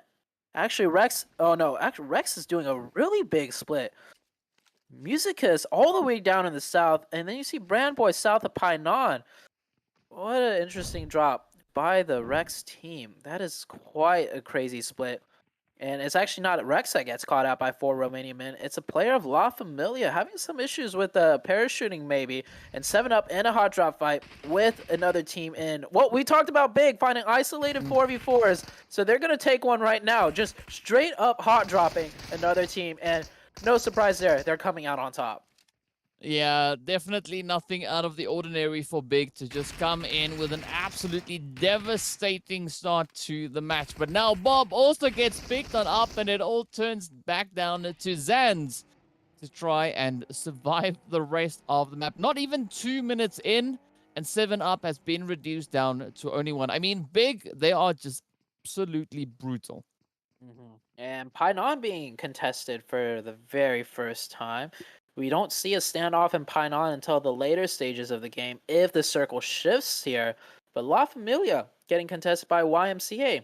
I'm pretty sure La Familia is a team that usually gets this place uncontested. So I think YMCA, after struggling on Sanhok a little bit, is realizing like maybe we just need to change our strat. Maybe we should just take one of the more prime location of Sanhok for our own. And they're locked into a fight with the La Familia side. I think maybe La Familia might have lost one player already to YMCA because they were not prepared to be contested. Yeah, it is definitely quite a bit of an interesting play when teams try to mix things up. I mean, sometimes we see the teams changing it up, benefiting from that element of surprise, but other times, the team that they are looking to push up into is really good at making their stand and just maintaining control. But now, for the time being, this is where La Familia will have to try and keep all their ducks in a row, as YMCA positioned over on towards that eastern side could still find some really devastating angles on towards them. Yeah, I just realized La Familia lost one of their members for Romanian men off drop. So I mentioned it, like maybe some parachuting issues there. But La Familia down to 3. The good thing for them, though, is that they did not lose that player to YMCA. So YMCA might not be aware that they have a man advantage. So YMCA might be still playing a bit more passive. Mega Power not getting contested in boot camp. Good for them. One of the teams that just get contested quite a bit, but they get boot camp all for themselves, and that's not without merit, right? This is a team that you do not really want to mess with off drop. So a lot of teams are respecting their boot camp location. But it's quite nice and quiet over in towards bootcamp. The same can't be said over in towards Kami, as we can see the team here now from the side of Lemon Skate. Finding a few sprays, a few hits. Not quite sure what Chesh is trying to do. A little bit of a back and forth in between the boulders. We don't really see anyone else in the vicinity for the time being. So they can take a moment. They can breathe a little bit before considering another potential position to maybe move up into. Yeah, so the player that they did manage to find the elimination on was Rex. Rex doing a very, very big split. I called it out in the beginning of the match and very unorthodox. So I think Lemniscate is expecting more players close by because teams don't drop split like that. So that's why that player was so hesitant to really just kind of peek out. He kept looking left and right, expecting more players, but they will get a free elimination there onto the Rex Spect player. We see Greek Army up on the top of the hill. This is a hill that I love to see the zone end on. And why not, right? Greek Army, a team that did pretty well yesterday as far as their improvement overall. Give them a break. Give them this circle up here. We haven't seen a circle on this northwestern side of Sandhawk yet. If it does go up there, it could reward the Greek Army very heavily. And taking a look at the map, yeah, Greek Army all positioned on top of that mountain. Yeah, but I appreciate the trigger discipline coming in from Greek Army, right? They saw big down below. I'm not quite sure whether they know that it's big that's down below them, but they were just sitting there scouting, watching, waiting, trying to assess the situation before doing anything decisive just yet. But I mean, where things are definitely going to start heating up is if we look over on towards Painan, because we got the players there from Red Moon now also starting to venture a little bit closer up. YMCA and La Familia could potentially have their hands full, as we also now see the players there from Uncanny rotating up in that very similar kind of direction. Zan's right here. I love this play out of Zan's. He's being the bridge troll. He realizes as a solo, but he probably won't be able to make it too far into the game. So he's going to camp in a spot where teams will pass through, but teams might not thoroughly check. So he could maybe pick up 1 or 2 elimination points for his team. Zan's also with a level 1 vest, no helmet. Oh, speaking about Greek Army getting a little bit of a gift here. It is big. That trigger discipline you talked about earlier plays in a huge factor. If they shot earlier at the car driving in the distance, Big would have been much more careful pressing up here and not have done it so haphazardly. But due to that trigger discipline, Greek Army did not give away their position, and they will manage to get a few free eliminations. Oh, absolutely beautiful play coming in from the Greek Army, with that putting quite a few blows into the players of Big. But now, this is where Zans from 7 Up is going to be put to the test. Looking to see whether or not his hiding spot is of any good, because we've got Redox up ahead, because GVVV up there, as well as the rest of the squad from 4 Romanian men now occupying that eastern angle. So any shots from this particular play could be quite hurtful for 7 up. But of course, PC Swave also now the last remaining hurtful for Big, now trying to maybe find a good hiding spot a little bit closer towards Hatin. But I mean, it's a little bit of a stalemate over in towards Spy None as well. YMCA and La Familia taking their time with this engagement. Before we lose the minimap, take a look at Mega Power's split. Oh, minimap just switched off. Maybe our cameraman will bring it back. But Mega Power, who dropped boot camp, has a center of the zone. But Mega Power is holding a very wide 1-1-1-1 split, a 4-way split. To try and hold down. There we go. Thank you, L Killer. Look, Mega Power has one player on that western island in case it shifts over there. They have a man locking up the northern side from those ridge lines, which could easily press back a whole entire team if he plays it correctly. And one person, of course, securing the boot camp, keeping the info down there, and Fella on that southwestern side. That is a beautiful split given this circle. They will be able to space out a lot of teams and wait for the next circle shift to really prioritize where they want to go. And what's also beautiful about this position is that they are not too far away from assisting each other, right? So the sight lines are there. Yeah, if Logis comes under pressure, Fella can definitely assist with that engagement. The same goes to either of these players, whichever way the fight kind of goes. They can pretty much assist in that. I mean, Rex, however, is a little bit more hidden, so he could be that first frontline defender. He saw right there, Rex scoped over at his teammates to make sure his teammate and himself is aware of each other's supporting sightlines. So I love to see that right there. And yeah, Rex is a little bit, or that player is a little bit more isolated, but he's got the hard cover of all the buildings, right? So he could definitely be the front line. He could pop off the shots first, play the distraction for his teammates to get the opening. Rex right here with down to 3. We saw them lose one player very early on. Salazar on top of this mountain, running back and forth, trying to find some more info, probably in an engagement with 4 Romanian men, as you see Redox right there down to very low HP, trying to get the revive on his teammate, and oh, the shot's so close. Salazar almost got another one. Yeah, that has definitely been quite the shooting coming through from Salazar, but I mean, this is quite a challenging angle to be holding. Not quite sure where the rest of the team is. We can see they are definitely looking to move up in support, but 4 Romanian men now down to 2, looking to bring their numbers back up to 3 to make a bit of a stand here. But Uncanny, of course, now also going to be looking to just tap away at those health bars of 4 Romanian men as well. That trifecta compound coming into play huge in a circle like this. They got the angles to almost third party of 4 Romanian men. I do believe they got a knock and a thirst too. So 4 Romanian men engaged with Rex, but that third party from distance comes through. And Mega Power Rex, well, there's another Rex for you. Getting shot up just a little bit, but he plays it safe enough to not get knocked. If he were to get knocked in that position, the whole entire formation of Mega Power will have to readjust. So he's got to make sure to play it a bit more careful.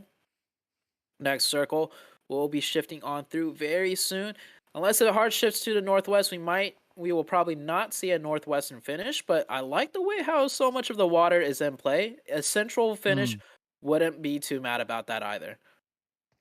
Ooh, a little bit of a surprise though coming in there. I mean, Chazmac having a good angle in the zone up towards the north there. And I mean, look at this now. Mega Power looking to condense their position. Once that zone popped, they were like, okay, cool. We know where we're heading. Let's regroup. Let's play from this angle. But they got to be very careful of Team Bravo's position on that hilltop. What a shift. Do you realize so many teams are on that southern side, and that southern side has a huge choke point of boot camp for all these teams to move on north? We're going to see teams utilize some vehicle wrapping rotation if they've got them, and if they don't, it looks like they're going to just have to run on foot and go through the meat grinder of that zone shift. There's so much empty space on that northeast side too. Nobody playing on that side because no one expected such a hard shift to the northeast. And wow, look at this. This is not something you see on Sandhawk ever. Teams all utilizing their vehicles to try and do the wrapping rotation. Everybody here realizes they cannot really just go straight into the zone like usually on Sandhawk because that boot camp area is going to choke point out a lot of teams. So having a little bit of a car chase, La Familia will get away from that. Crashes into Rock, and actually crashing into Rock does damage the vehicle just enough to have it smoking. And Sandhawk vehicles not the most reliable vehicles in terms of being tanky, right? They will blow up very quickly. Yeah, it's definitely not a vehicle that you take if you have a cold. I mean, one loud sneeze could potentially cause enough damage to that vehicle to start either smoking or potentially even blow up. So you got to be careful of which one of those you choose to utilize.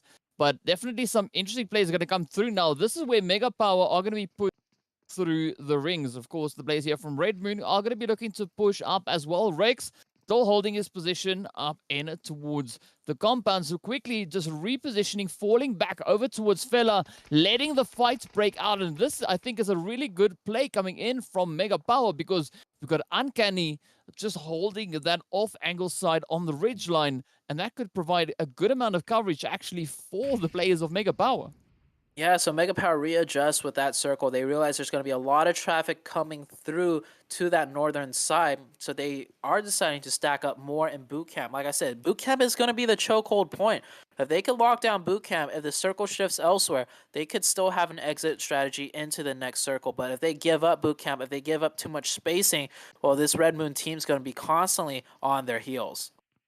Yeah, that is going to be absolutely essential if Mega Power is looking to bring some success through on this map. But of course, if we look a little bit further down towards the south, this is where we see the players here from Lemon Skate keeping a very watchful eye on Respect, positioned up ahead. We got Braboy as well as Musicus, and then also Salazar. Some really interesting names that we have here, but of course now Shesh could maybe find a few hits up into the buggy as the players there from Respect now started rushing over into zone, and with that YMCA actually helped them on the opposite end. YMCA with welcoming arms. Welcome to the jungle. This is occupied. Rex down, just down to one player. And all of this action's happening on the south side of the zone. Like I said, this south area is going to have a lot of teams trying to migrate through. And it's no big surprise. And okay then. Ooh. All right. Yeah. This is nice. This is not a northwestern circle, DK, but this is nice. This is going to be very interesting. I have to agree with you on that one 100%. But of course, now this is where things are going to get super, super interesting for a majority of these teams. I mean, Bravis still holding their position up on that hilltop. They haven't budged from there just yet. They've seen the importance of holding that angle. Meanwhile, Bootcamp is going to be heating up quite a bit as Mega Power get challenged by Uncanny pushing in. But of course, we still have teams moving in from the south. Over on this eastern side, just sheer chaos erupting now. Another full send for this compound. Real estate is getting short and multiple teams want it. Lemon Skate down to 2. It's a fight between Lemon Skate and Real Tiger 9 right there. I can't even tell who's went. Okay, well, I think Lemon Skate did not win that fight as they get third party from distance by the team on top of the hill. So Real Tiger will be able to hold down that compound, but how big of a reset can they get? Will they be able to get a full reset? Not even sure if they lost any players through thirsting, but we'll see in a little bit. So many teams still have yet to make it into the zone as the zone is now closing after another massive hard shift towards the boot camp side. Yeah, I can hear that meat grinder that you were referring to a little bit before starting up now, right? 14 teams, fourth phase, about to be fifth phase. There's no space. There is none. And I mean, 45 players looking to cram themselves into this little playable area is going to be absolutely crazy. I mean, I'm surprised we even have 14 teams with such a small zone on Sandhawk of all maps, but we have like 4 teams in boot camp, right? That's what happens when a zone ends around the boot camp area. So many buildings for teams to just kind of take up a space in. And we got teams on the edge side too. 4 Romanian men getting into fight with Greek Army. Greek Army, good to see them towards the late game, even though it's still 14 teams alive, but they have 4 up into the late game. Maybe they'll get a nice circle here, but if the circle shifts anywhere else, they got a huge cross to make, and that's not going to be good for them.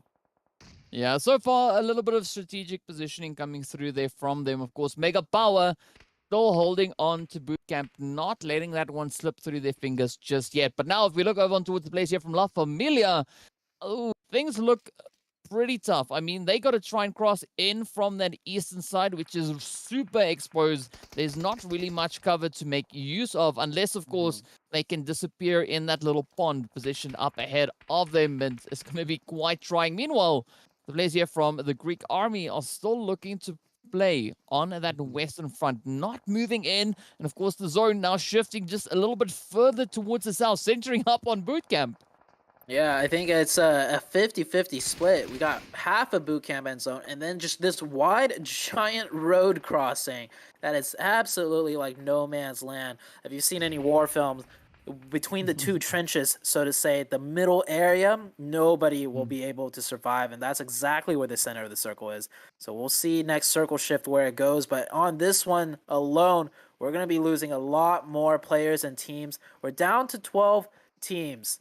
39 alive, and that number is only going to get smaller.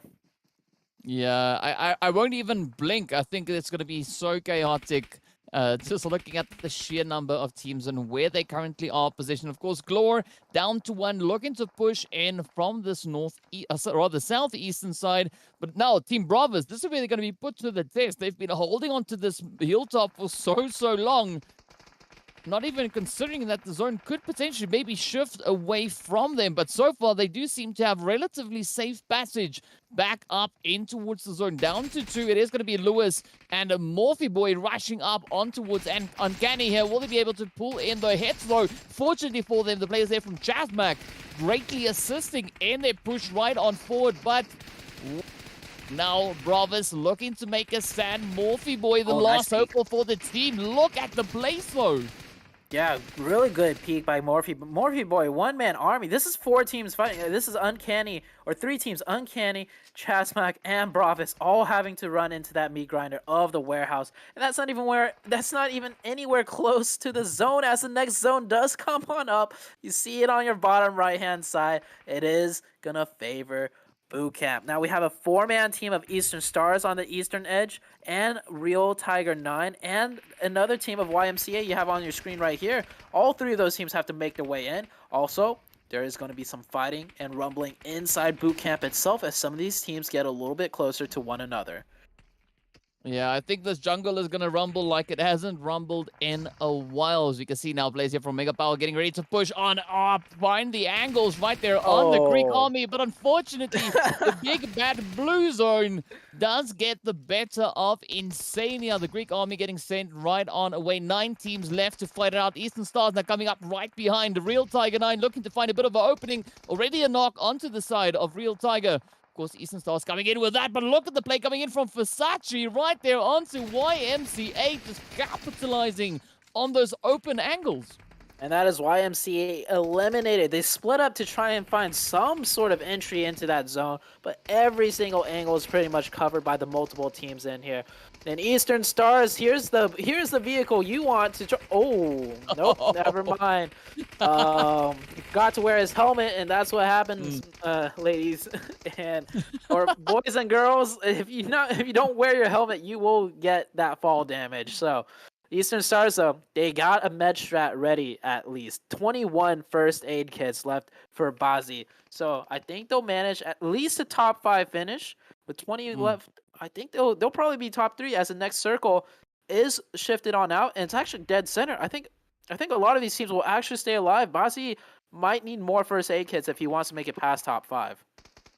Yeah, we'll have to wait and see how that one pans out. But of course, you know, what's so important about this particular phase is if you're not already in it, it is going to be so challenging to find a good position in this phase. Now we see the players here from Real Tiger 9. They have got actually a beautiful opening coming in from this northern side as they push on through Nascot. Now, of course, just picking up the casualties as they roll forward. Ooh, but of course now Basil still sitting on 15, managing to loot the crates up ahead. Beautiful big brain strat. Yeah, I absolutely love that. Instead of just hitting that first aid over and over and not doing anything, he's actually taking a look around his surroundings and he notices a crate blinking nearby. Maybe he might pick up those more first aids I was saying he might need if he wants to get past the top 5. Of course, He's got to loot very fast. He's only got like maybe less than a second to touch that box before he needs to hit another first aid. Back onto the fight though within boot camp. Mega Power down to just one player. That player should be able to get revived unless 4 Romanian have a grenade. And so we have a 4v. Oh, speaking about grenades, that is actually Real Tiger 9 coming in with the grenade themselves. We're down to a 4v3v1 situation in boot camp. Real Tiger 9. This is their game to win.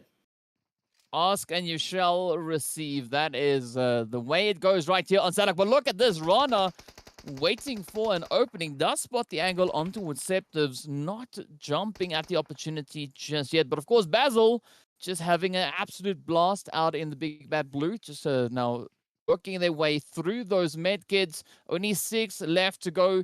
So who knows? Maybe Rana could still make a bit of a stand here for Romania. And as we see the players here from Red Moon looking to hold on to their compound. Real Tiger 9 not too satisfied with having so many other people sharing bootcamp with them. They want to clear it out, seeing that they come in still 4 players up and able to play. Where is the spoiler going to happen? Is Real Tiger 9 going to get shot at by Basil or the 4 Romanian inside? It seems like Red Moon have their work cut out for them, though. It's a 3v4 situation. Red Moon not wanting to push out of this compound yet, with good reason. And Basil actually taking shots at the Real Tiger 9 team, but now that they have to push out, Real Tiger 9 has already secured the multiple angles, and it is an absolute massacre. Real Tiger 9 secure the chicken dinner. They secure the win on Sandhawk, and what an amazing boot camp finish that we just witnessed. That was just pure chaos, but you gotta give it to Basil. I mean, finishing it off, coming off swinging, you know, running out of meds, deciding, you know what, I'm going to make a play. Rushes forward, puts in a few shots over on towards Real Tiger. Not finding any essential, crucial damage, but definitely finding a few. So, you know, kudos, well done, well played. It's an absolutely beautiful, insane PUBG coming through once again. But, of course, that blue zone making it so challenging. These phases, boot camp, I mean, it is just chaotic. I'm sure we had 2 hard shifts back to back. That first hard shift towards the northeastern side had so many teams congest in the south side and just into boot camp early on. And then the circle just shifted right back down to the southwest side, complete opposite of the previous hard shift. And so that's why we got so many teams inside boot camp staying alive. But the team that won, Real Tiger 9, they were not the team that took up a position inside boot camp. They were across the road, a little bit east of the boot camp side, so they had to make a really daring cross over towards that final zone, but they kept all 4 alive, similar to like how the 4 Romanian men kept all 4 alive that Miramar game. So that man advantage, that manpower coming into play huge and securing a chicken dinner. Yeah, it does seem to be quite an essential part, especially in today's plays, for these teams to have great success making it up into those final phases, and with that, stealing the chicken dinner and the show alongside with that. But of course, speaking of that, we got to get ourselves ready to roll over to Erangel for our final match of the day. It is going to be absolutely insane. So be sure to stay tuned. We'll see you guys back in a short few minutes, but enjoy the replays.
Hello and welcome back, guys. Of course, it is time for us to move in to our final match of the day right here on week 2, day 3, or you could also just call it day 8. Either way, it has been an absolute amazing day. We've seen some pretty challenging zones, some pretty insane plays coming through as well. So I've got to say, I'm super excited, Zute, to see what this last match is going to bring to the table. Oh, last match. I mean, we're back on Erangel, right? A very vanilla map. We've had some really exciting games. So hopefully we get to close it off with a little bit of a spice and a little bit of kick as well. Taking a look at the... coming up, we'll take a look at the match rankings. But I will say, having you on broadcast, you mentioned it. It's the African spice that has led to these zones. And I think that African spice is really kicking in right now. Maybe we'll see that same thing happen in the last and final match for today. All we can do is keep our fingers crossed and hope that that is exactly what, firstly, the reason is for it, and that it will continue to work for today. But of course, you know, without the African spice, we won't get into those match rankings. So I think let's hop over into the match rankings to see where the teams are and how they kind of handled this insane play that we just saw happening over on towards Sanhok. Real Tiger 9. Coming in huge with the chicken, not just any chicken, 12 eliminations as well on a map of Sanhok. Craziest part is, they finished that match off with 4 players up into the final fight. So keeping 4 alive on a map like Sanhok through the late game, definitely credit due to them. They secure 27 points. Red Moon coming in a close second with 18, navigating into that boot camp area. Mega Power, they started off the match landing in boot camp. The zone ended in boot camp. And I will have to say, even though they didn't get the chicken, that's still a really good result, because holding down boot camp on multiple fronts like the way they did is not an easy task, even if you're there from the beginning. Yeah, I mean, it is quite the challenge to defend that position all the way through. But, I mean, they stayed there for the longest time, and it definitely worked out for them. Yes, they didn't make it into the top 3 in the match, but with regards to points, I mean, they are smiling. They are feeling absolutely great. But I gotta say, though, I mean, looking at the Romanians, right? Yes. They are pushing and pushing and pushing. I mean, we've seen a really consistent performance coming through the past 3 matches from them so far today. I mean, they are making a strong run to get closer to that first position. It's not just one Romanian team that's been doing pretty well each game. It's both of them. And with those combined points and efforts at the end of today, I think the overalls, I mean, we won't be able to calculate the overalls by the end of today, but we will see them at the start of tomorrow's show. We'll quickly see just how far up the Romanian side will get. Yeah, I mean, this has been absolutely insane to see. But of course, we see a good play coming in from Greece as well, as we see Greek Army taking up 7th place. And Lemonskate also coming in. They're adding in their own contribution to that, of course, coming in with 2 points there. So definitely a good amount of points coming in for the side of Greece as well. But definitely some strong representation, as we can see. We have, of course, the side of Portugal, down to only Uncanny. Uncanny being the only team from the Portugal side participating today. Still on the table, 5 points. You know, adding to those numbers. I mean, at the end of the day, that is where it's at. Consistency is key. If you can continue to add points to the leaderboard, that is a good way to make a bit of a difference to bring that in there as well. Greek Army actually picking up their performance a little bit coming into that 3rd game. Maybe the 4th game will do them even better, but I love seeing Greek Army get 5 elimination points on Sanhok. So they are able to get the fights in. They're able to secure those eliminations as well.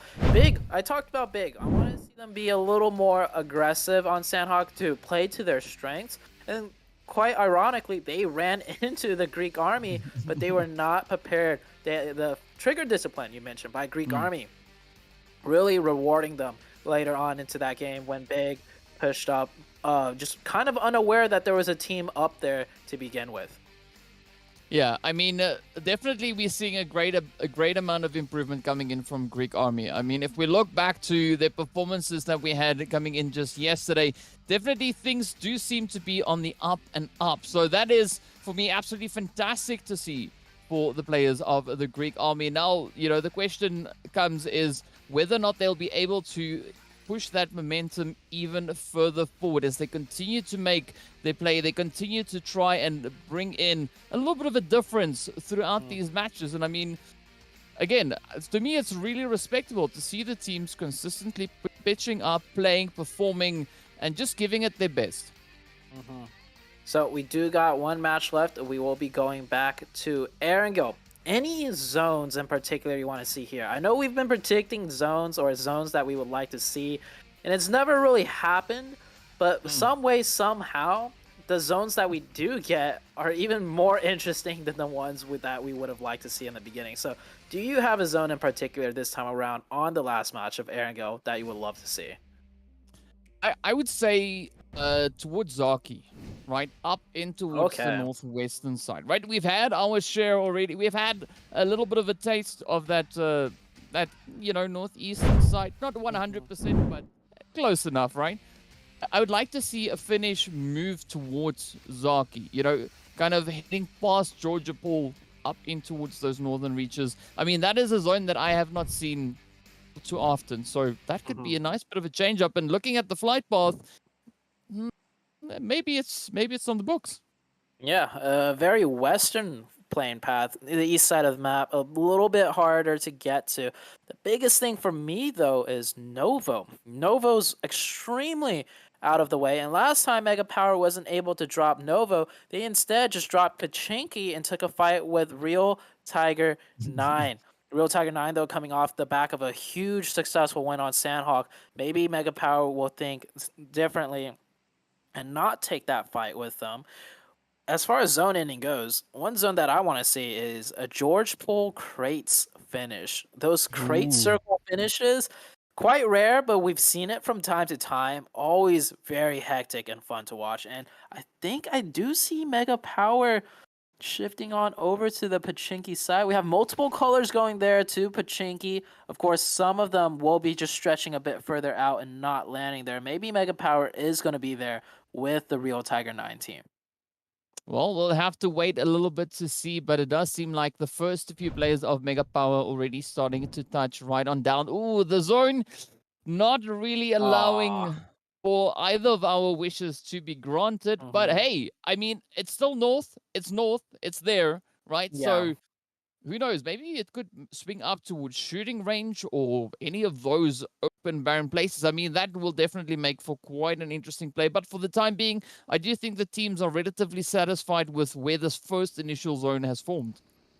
It might be a potential school apartment ending. That's always a fun one to watch. Or better yet, instead of school apartments, I would love to see the school ending itself, right? School is a massive compound, so to say, and multiple teams could breach on in and just occupy it together. So Mega Power and Real Tiger 9, taking a look at that mini map, Mega Power actually did a 3-1 split, so that off-angle player might come in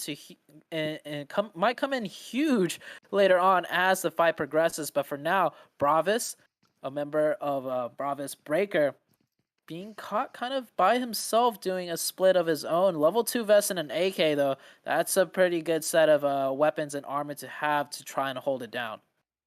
Don't forget about the mini, but of course, Breaker will not have the opportunity to put that to any use as Topesi moves right in to quickly put an end to any hopes and dreams for Breaker, really breaking the spirit of poor old Breaker right there. But of course, Pachinki, still not disappointing. We have the players here from Mega Power and a Real Tiger 9 getting ready to face off once again. The age-old feud will continue for yet another map. Here's that off angle by Lodges. He comes on in. Question is, did Real Tiger 9 realize as they were shooting in, one player was not accounted for? If they're not aware of this, Lodges could maybe get the first opening, and which would spur Mega Power to go aggressive. We've seen Mega Power have no issues going aggressive when they have the man advantage. And even in a 2v3 situation on Miramar, they peaked first and still won the fight against Real Tiger 9. So Mega Power definitely has the cards in their favor right now with the positioning and the spread. Yeah, I mean, but this is not the first time that we see a bit of this off-angle play coming through. So I'm curious to see what Lodges is going to be doing with that potential flank. I mean, this is a good position right behind Real Tiger, while the rest of the team is, of course, drawing a little bit more of the attention towards them. So I'm hoping that Lodge just finds a bit of an opening here, but also at the same time, you know, the Real Tiger that they pay close enough attention to the surroundings and potentially maybe anticipate a play like that coming through from Mega Power. They're definitely aware that Mega Power likes to use those angles, but as far as a complete off-angle flank from their rear, I don't think Mega Power has utilized that yet. And oh, Logis, I see the player on that right-hand side crossing the road. I think Logis's eyes were focused elsewhere. So he does miss out on a little bit of opportunity to take down Mango, though. But Real Tiger 9, I like their spread as well. They're trying to counter Mega Power's spread formation by spreading out themselves to make sure they get all the angles and options available too. Mega Power, this is kind of a stalemate, but we've seen how quickly the stalemate can break when a few good shots placed by the Mega Power team open something up. And Real Tiger 9 as well, coming back off hot on their boot camp game, or should I say Sandhawk game, which ended in boot camp. They might be feeling themselves as well when it comes to the gunpowder and precision and aim. I mean, there's nothing like a bit of adrenaline to really push a team's performance even further forward. And who knows, maybe we could see them this time around, you know, retaining a bit of that play over in towards Pachink. But they got to be careful. We see Greek Army also rotating up. It's nowhere near, but once the engagement starts, we could potentially maybe see the players there from Greek Army looking to venture a little bit closer in towards them. But so many teams starting to make their way on through. We got 4 Romanian men heading in the direction of potentially Pachinki, currently rotating through the Headshot Hills. But I mean, over on that western front now, we've got the players there from Uncanny as well as the Red Moon. And then just up north, we've got Lore positioned up in North George. So definitely teams occupying some interesting positions. But now it all comes down to what will they make with those positions. It seems like Logis isn't able to find that opening from that flank position, so he's running back to his car.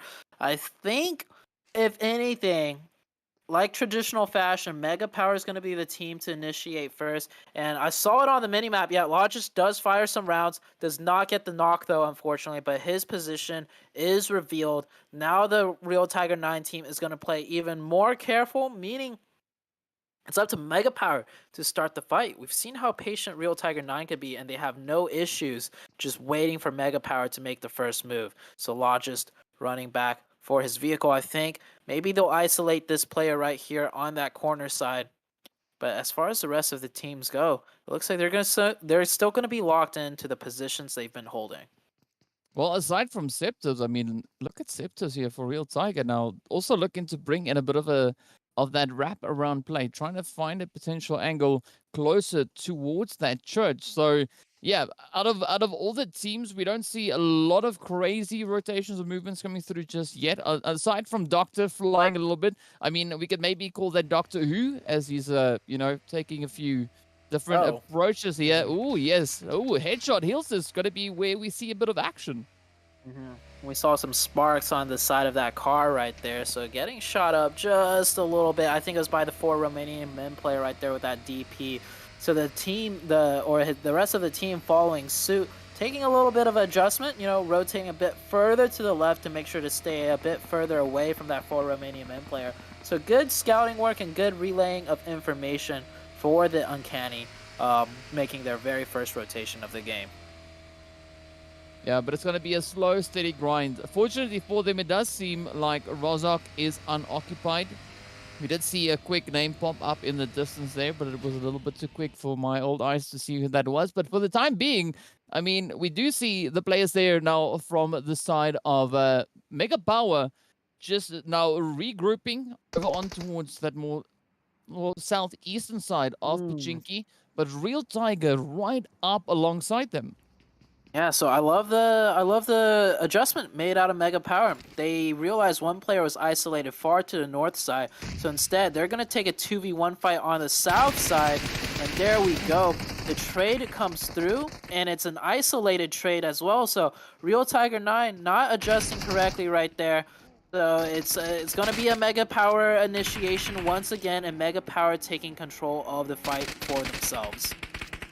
Now they just need to look to capitalize on that position. I mean, already finding a few hits coming in, already getting that first down. Fela now about to get raised up. So Mega Power, they're looking good, but of course Septives is not going to try and let them get away with that, as we do see Fela also now getting picked up in the process. But I'm liking this aggression coming in from Septives here, not sitting back just yet, looking to find and create even more. But look at that though. What a grenade!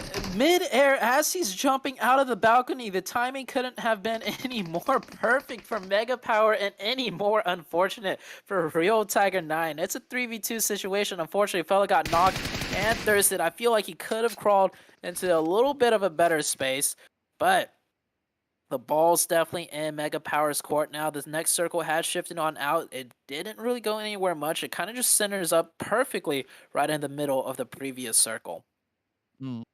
So this is quite nice for the teams because now they don't have to stress too much about their rotations. They can look at to improve their current positioning within this phase if they aren't too satisfied with where they currently find themselves situated. But now we see Mega Power just, inching their way ever closer to Real Tiger. Already 2 players down for the side of Real Tiger 9. It is now Premix and Nasgod looking to make a bit of a stand, but a quick shooting coming through there. Those SMGs, UMP really getting utilized.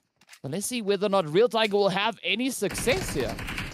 I want to see Real Tiger get aggressive here. I know they're at a man disadvantage, but even when they had that advantage, when they play passive and let Mega Power make the first move, Mega Power is a team that is structured so well on their aggression that if you let them take the first move, they will take the advantage move. They will not make the mistake. So it's kind of up to Real Tiger 9 to take the fight to them. But Real Tiger 9 just continuing to try and be defensive, and there it is. There's the problem with that issue. Oh, Mega Power playing that so beautifully. And I think some crate shooting has been going out, but too late for that as Big getting into a team fight. And anytime Big is in a team fight, it's going to end with one team completely getting eliminated.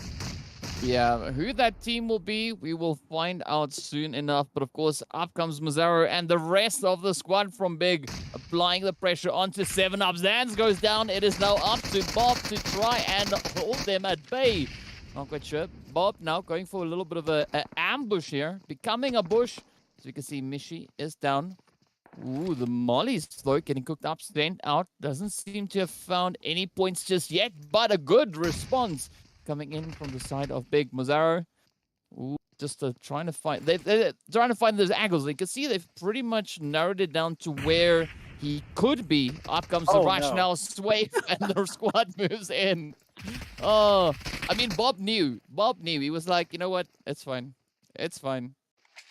I will just return back to the earth, so to say, and make that bush even healthier than it was, giving back to the earth. So that is a 7-Up eliminated, and once again, I think Big is like 20-0 as far as the initial 4v4s go, and what a jump shot right there. Eastern Stars at this getting completely destroyed by Chasma Gaming there.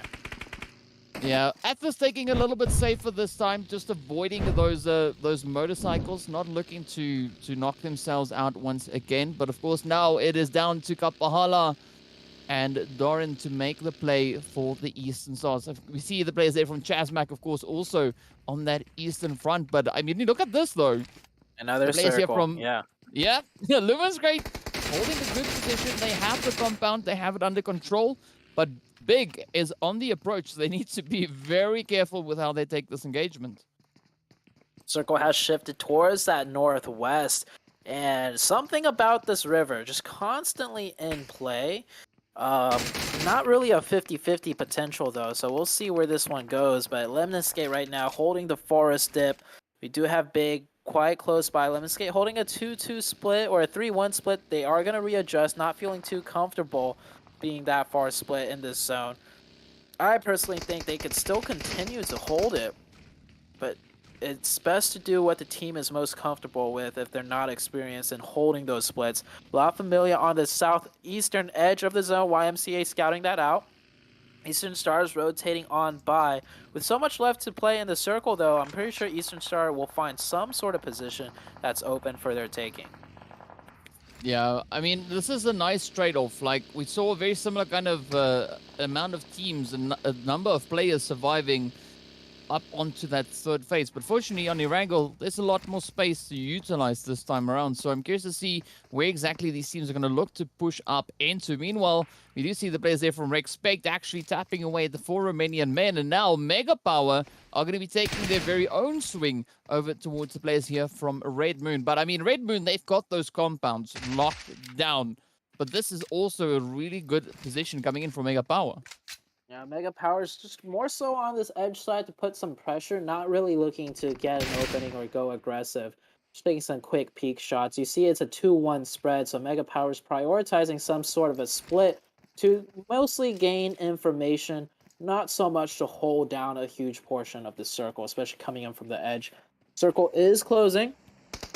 We will get the next circle shift pretty soon as Chasmok Gaming taking a fight with Lemniscape right here. Poke is driving right on up with that buggy, going super aggressive, maybe a little bit too aggressive as he instantly gets knocked, but the rest of his team close behind to provide that support and to provide that revive. That's his second knock onto Lemniscape. Lemniscape down to 2 now. So Chasmok Gaming making really good use of their time to pick up some of these elimination points before the next circle comes up. Yeah, but I like how Big is just hovering around behind them. And of course, now Mega Power exploring their options. You can see those hits come through right on towards Versace as Rex just dials it in. Of course, the zone has shifted up once again, but the players here from Mega Power are going to be looking to make the most out of this. I like the way that we saw Logist actually turning around, rotating back to the rest of his team. Of course, we see Coco up ahead there now from Red Moon. But maybe this one could be in the bag for Mega Power. Yeah, Mega Power, the zone has shifted. They're kind of committing a lot to this. Maybe they have a plan in mind on where to rotate next, so they'll take a couple more seconds to maybe fish out an elimination point. Meanwhile, La Familia getting gate kept out by Chasmok Gaming. The next circle has shifted up, and Big with a very big spread on that northeastern side. We haven't seen Big, win a chicken dinner yet. We've seen them just get multiple elimination points to make up for that. But with this circle shift towards that northeastern side and them controlling so much territory, this could be the game for them. Big right now still, with that split, trying to look for whatever eliminations they can. La Familia get a little bit of a reset, and they're going to be committed to this fight with Chasmok as the zone is starting to close right on behind them. Yeah, and of course the players here from La Familia, they definitely have this ridge line that they can look to capitalize on because, Chasmok don't have any clear lines of sight on towards them just yet. Meanwhile, 4 Romanian men and a Respect are going to be facing off for control over on towards this western side of the zone. You can see it has been a pretty brutal trade-off between both teams. Knocks either side, but 4 Romanian men quickly to regen those health bars, rushing forward, picking up Braboy in the exchange. But now are they going to be able to close this one out? Oh, yet another one comes through, and 4 Romanian boys, or men rather, wow, pick up the elimination one wipe. Now, of course, La Familia still continuing in the efforts on towards Chasmok. This is like a castle siege right now. This fight has been going on for the last 2-3 minutes, and Red Moon has circled behind La Familia trying to find their own wrapping rotation, and that's going to be the spell of death for La Familia. They cannot break into the Chasmok side of the defense, and now with Red Moon coming into the mix, definitely will not be seeing the rest of the game as La Familia is taken out, but Red Moon trying to take advantage of that third party and to continue to press on into Chasmok. Now it's Red Moon's turn to try and break the defense, but Red Moon starting this fight off with only 2. Oh, and they come rushing up into that zone. They're looking to capitalize on much of the chaos as they can. Of course, a beautiful retaliation there from the side of Chasmok as they just welcome them into the phase, into the zone. Red, of course, is going to be the last one looking to make a stand over onto that play there. But, of course, Glor find themselves up ahead of the players here from Uncanny. YMCA also in the mix. So things are still looking pretty tough all around the zone. Red Moon still trying to cling on to dear life here. Red X might have to just go prone right there. Gets a nice one on the trays, and he can get the thirst, but unscoped cannot follow the player through the smoke. So Chasmok Very well done. We'll be able to maintain 4 players up. Next circle is about to shift. Give this one over to a southeastern hardship. Chasmog gets control of the hill. That's really good for them, but also Big as well gets a nice circle shift in their favor. Otherwise, on the western side of things, it is just all-out mayhem as none of these teams have circle and they're just fighting each other to try and get whatever elimination points they can. Oh, it is looking absolutely chaotic as YMCA are now looking to clean up Glor. But also the players here from Uncanny want to have a share of the chaos here as they're looking to pick up a few of those Elam points. But meanwhile, Larix will be taking a nice chunk of damage right there. Now, they still have quite a bit of ground to cover to make it into zone. Only a few seconds remain on the clock. But here we go. The rotations are coming through. Glor now looking to see whether or not Uncanny is going to hang around or whether they're going to be rotating up into zone. But I got to say, though, I mean, this is a quite an interesting spread coming in from Big. We've got Beast holding over on towards that western side. That's a good setup coming in, a good anchor point. Ooh, but now, of course, they look to capitalize on as much of this positioning as they can. Nice shots by Mazar, though. He whipped a few of those bullets, but it does not matter as they're managing to get that knock in. Uncanny rotating it into the 4 Romanian men side. 4 Romanian men, of course, coming here first. Have the smoke deploys covered, and that's a really nice spot for 4 Romanian men. If you're not too aware, for the viewers watching, it looks like they're out in the open, but there's a small, slight dip where that team could survive and stay in. As long as they don't get grenaded. We did see a grenade fly out. So it looks like they will stay alive for a little bit longer. Big, meanwhile, just controlling their side of the circle with absolute dominance right now. Yeah, they are just showing up 120%. And this could definitely be, like as you said, this could be the match in which we could see them take home one of those chickens. But still quite a bit of work remains before we get anywhere near that. Meanwhile, Chasmac are going to be looking to play in from the eastern side. Of course, that zone also now getting pretty close to popping up once again. Still 10 teams remain, 24 players alive. We do have a few stragglers also now positioned on the map. But Team Bravos having a really tough time rotating up into the zone. Fortunately for them, Mozaro doesn't spot them moving out of the smoke. Oh, now he does, so it takes a look at the left of the smoke. We'll get that confirmation and finish onto 1. Mazaro taking a few more shots with that UMP. Bravos is pretty much done and out of here. Sprays that smoke one more time, and there we go. Mazaro picks up the kill with the UMP. Now, Big, they're doing a 3-1 split, by the way. One of their players is far on the southeastern side, just chilling, getting some additional info in case they need to breach on over. You see Beast right there, far separated from his team. I'm sure he has a vehicle, though, because he's going to want to group back up as Big get a very, very nice zone shift for themselves.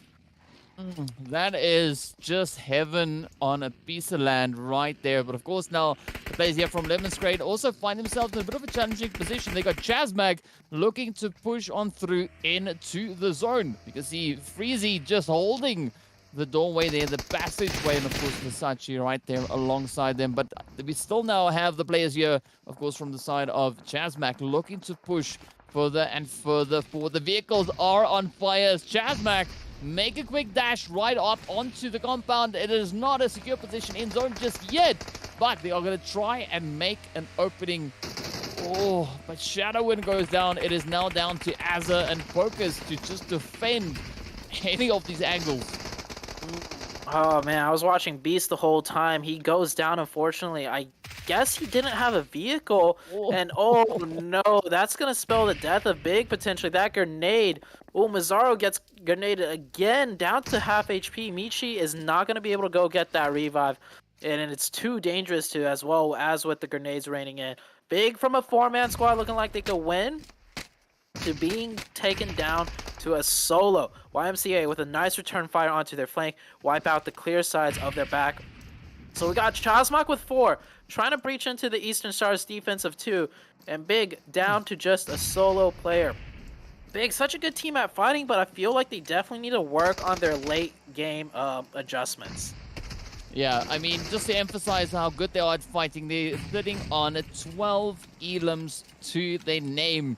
I mean, if we look onto the Eastern Stars who are looking to defend this Eastern edge, they are down to Kapahala with 2 elims for the team collectively. But of course, up comes Chazmac, so it could be another opportunity for Kapahala to add even more elim points to their name. Oh! Oh, that Darts off gas with can. a good knock. Man, it was so close. I thought he was going to go for that gas can explosion right when he peeked out. Oh, man, that would have been huge. But that is Eastern Stars taking out Chazmak Gaming, a team that we've seen shine really bright in certain situations, a team that has 4 players that are really skilled when it comes to gun skill. And, oh, that is big, taken out in 4th place positioning. Chazmak Gaming with 4. This is their game to win. It's a 4v2v2 situation with YMCA.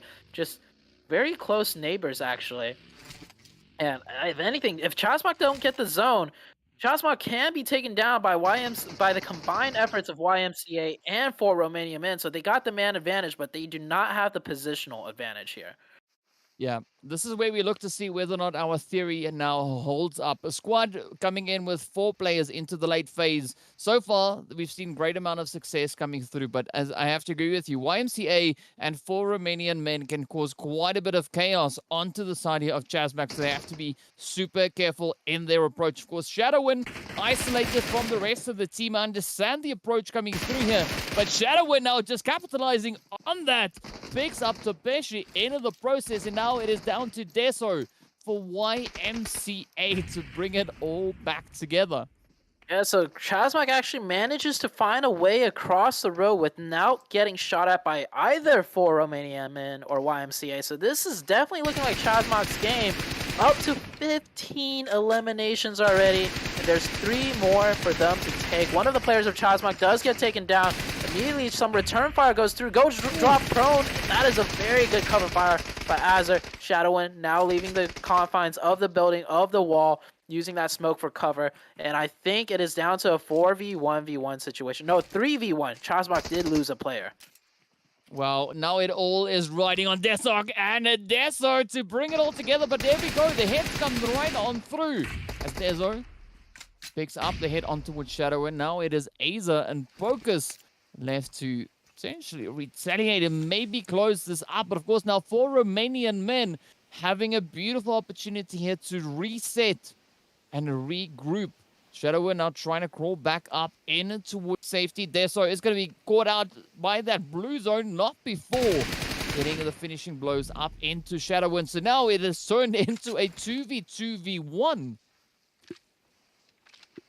Oh, he spotted out Azar, but doesn't take the shots. That would have been huge for 4 Romanian men, but YMCA does manage to run up to the crate. And is he in zone over here? Did he just make it across in the open without Azar or Pocus spotting him? That might work out better for Chazmak potentially as YMCA. Deso, if he's got a grenade left. Oh, he does have a grenade left. He's got the 2 players of 4 Romanian men right next to him, but Deso has not completely spotted them, but Deso has spotted Azar. So Deso might actually make the first play onto the Chazmak Gaming side. He's trying to bandage up, get as much HP as he can before this final engagement breaks out.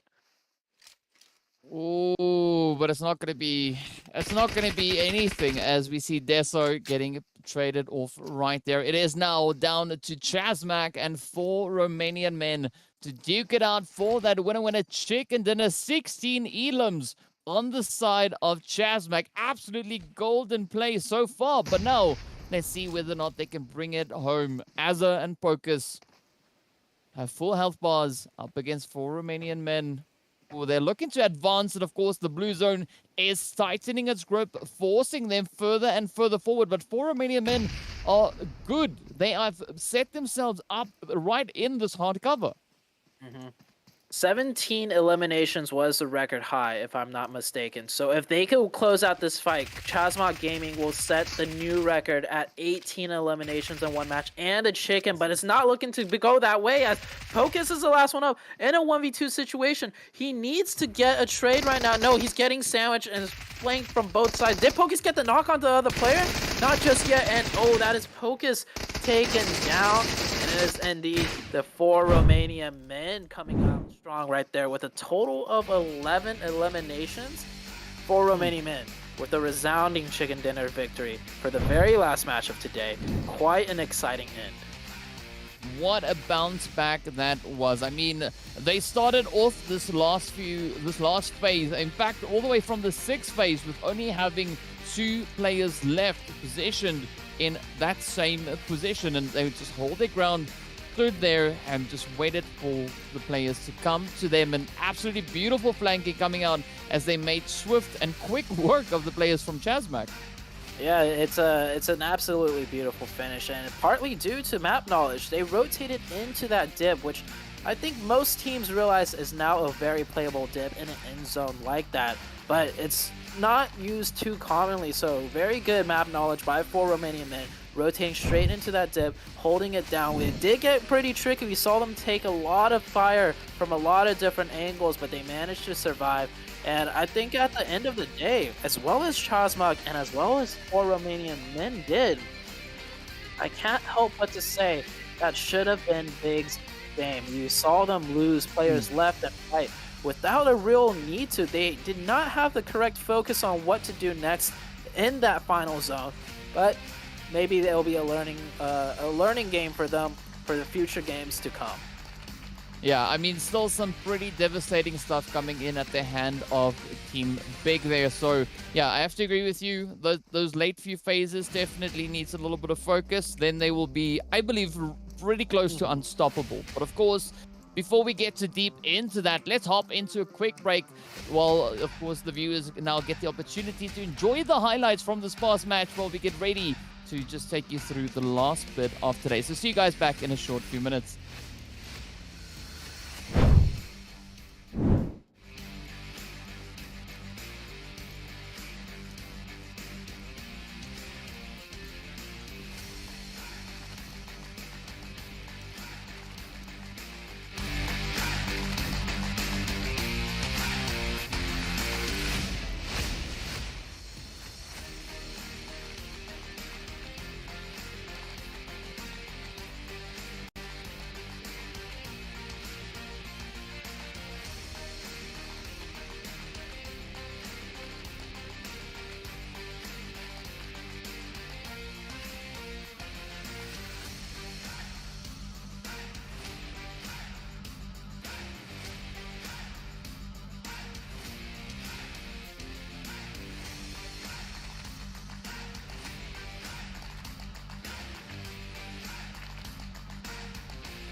Welcome back, everyone. Of course, now it is time for us to wrap up an absolutely amazing, amazing day. I mean, day 8 or day 3 of week 2 has been absolutely on fire. And I mean, to add to that, even this last Erangel match was just so challenging. But the teams, yet again, did not disappoint. They stepped up to the plate, stepped up to the challenge, and brought in some absolutely beautiful PUBG action.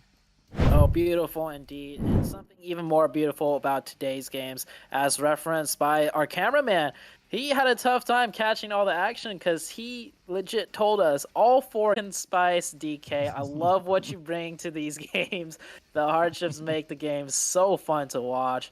And I mean, that last game, I mean, let's just take a look at the rankings. So I think we're going to be in a little bit of a surprise as taking a look at these rankings. Chasma Gaming, they did not get the chicken. We thought they would. They were looking strong, but they still close out in first place overall after picking up 16 eliminations, along with their 12 placement points, putting them at a 28-point total.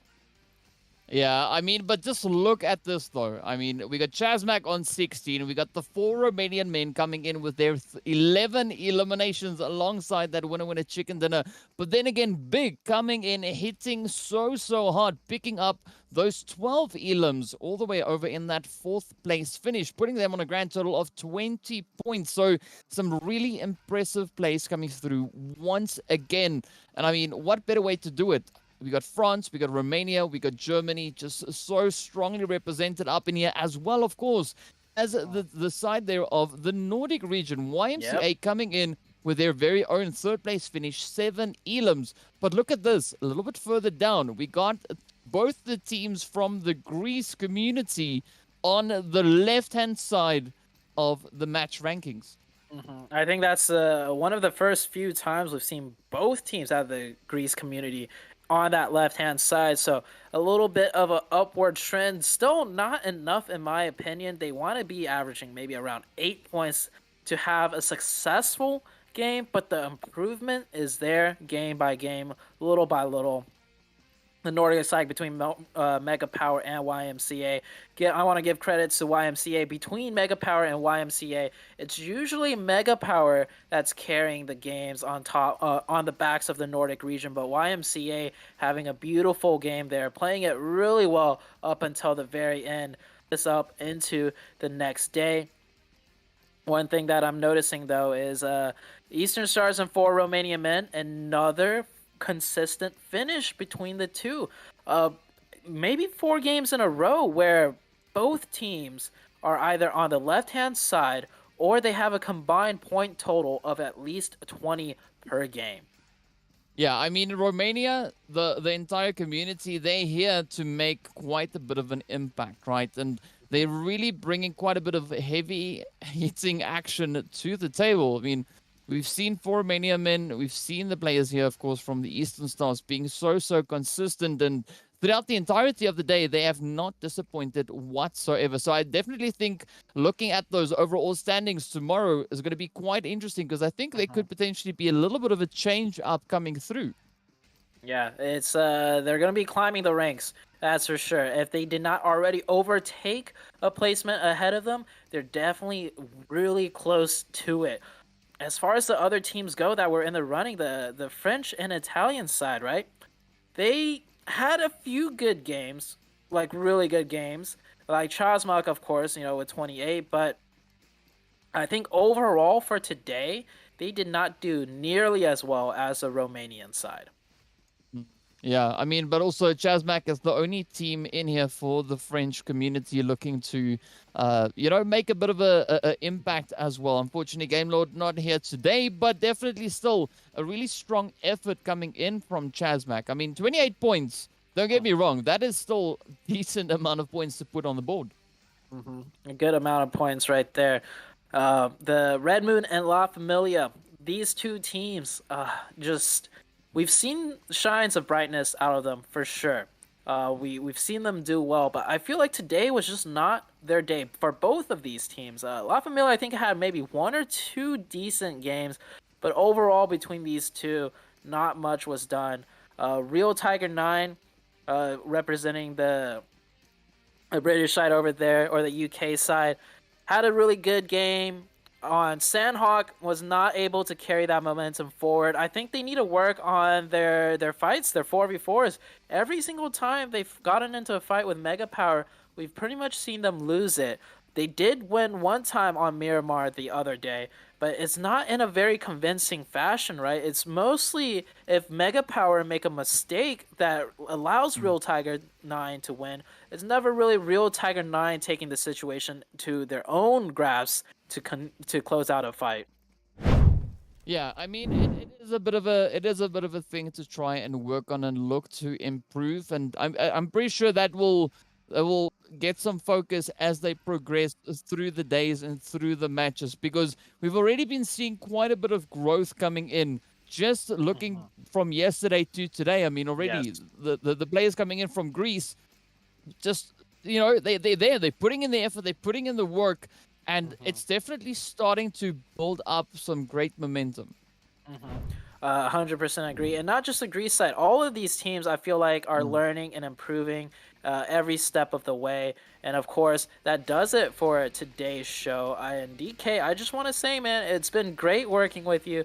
It's been great casting with you. And as you are leaving the show, I do want to give the final few words for you. What are your thoughts so far overall? I know you've just been here for 2 days, but I hope you've had a good time being here. Well, first up, I got to give a big thank you to everyone involved here. It has been an absolute honor and a pleasure to be here. Of course, you know, the European community does have some heavy, hard-hitting teams within it, as I've seen over the events and tournaments that I've done. But yeah, I mean, absolutely fantastic PUBG. No teams disappointing whatsoever. Stepping up with the action, keeping the pressure, the stakes so high. I gotta say, I love it. It has been absolutely amazing. And of course, I know you, Zute, you enjoy the Africa spice that I brought to the table. I'm a fan. I'm a fan now. But, well, hopefully I can leave a bit of a lasting mark. You know, hopefully we'll see a little bit more of that continue through the rest of the event. Okay. Well, I mean, thank you so much. And that does it for today, guys. We'll be back same time, same place tomorrow. And I do believe Imperium will be back on the show. But hey, if you love DK, show him some love, man. This guy, absolute blast to cast with in and behind the scenes, too. We've had some good conversations outside of the game as well. But that's it for now. We will see you all tomorrow.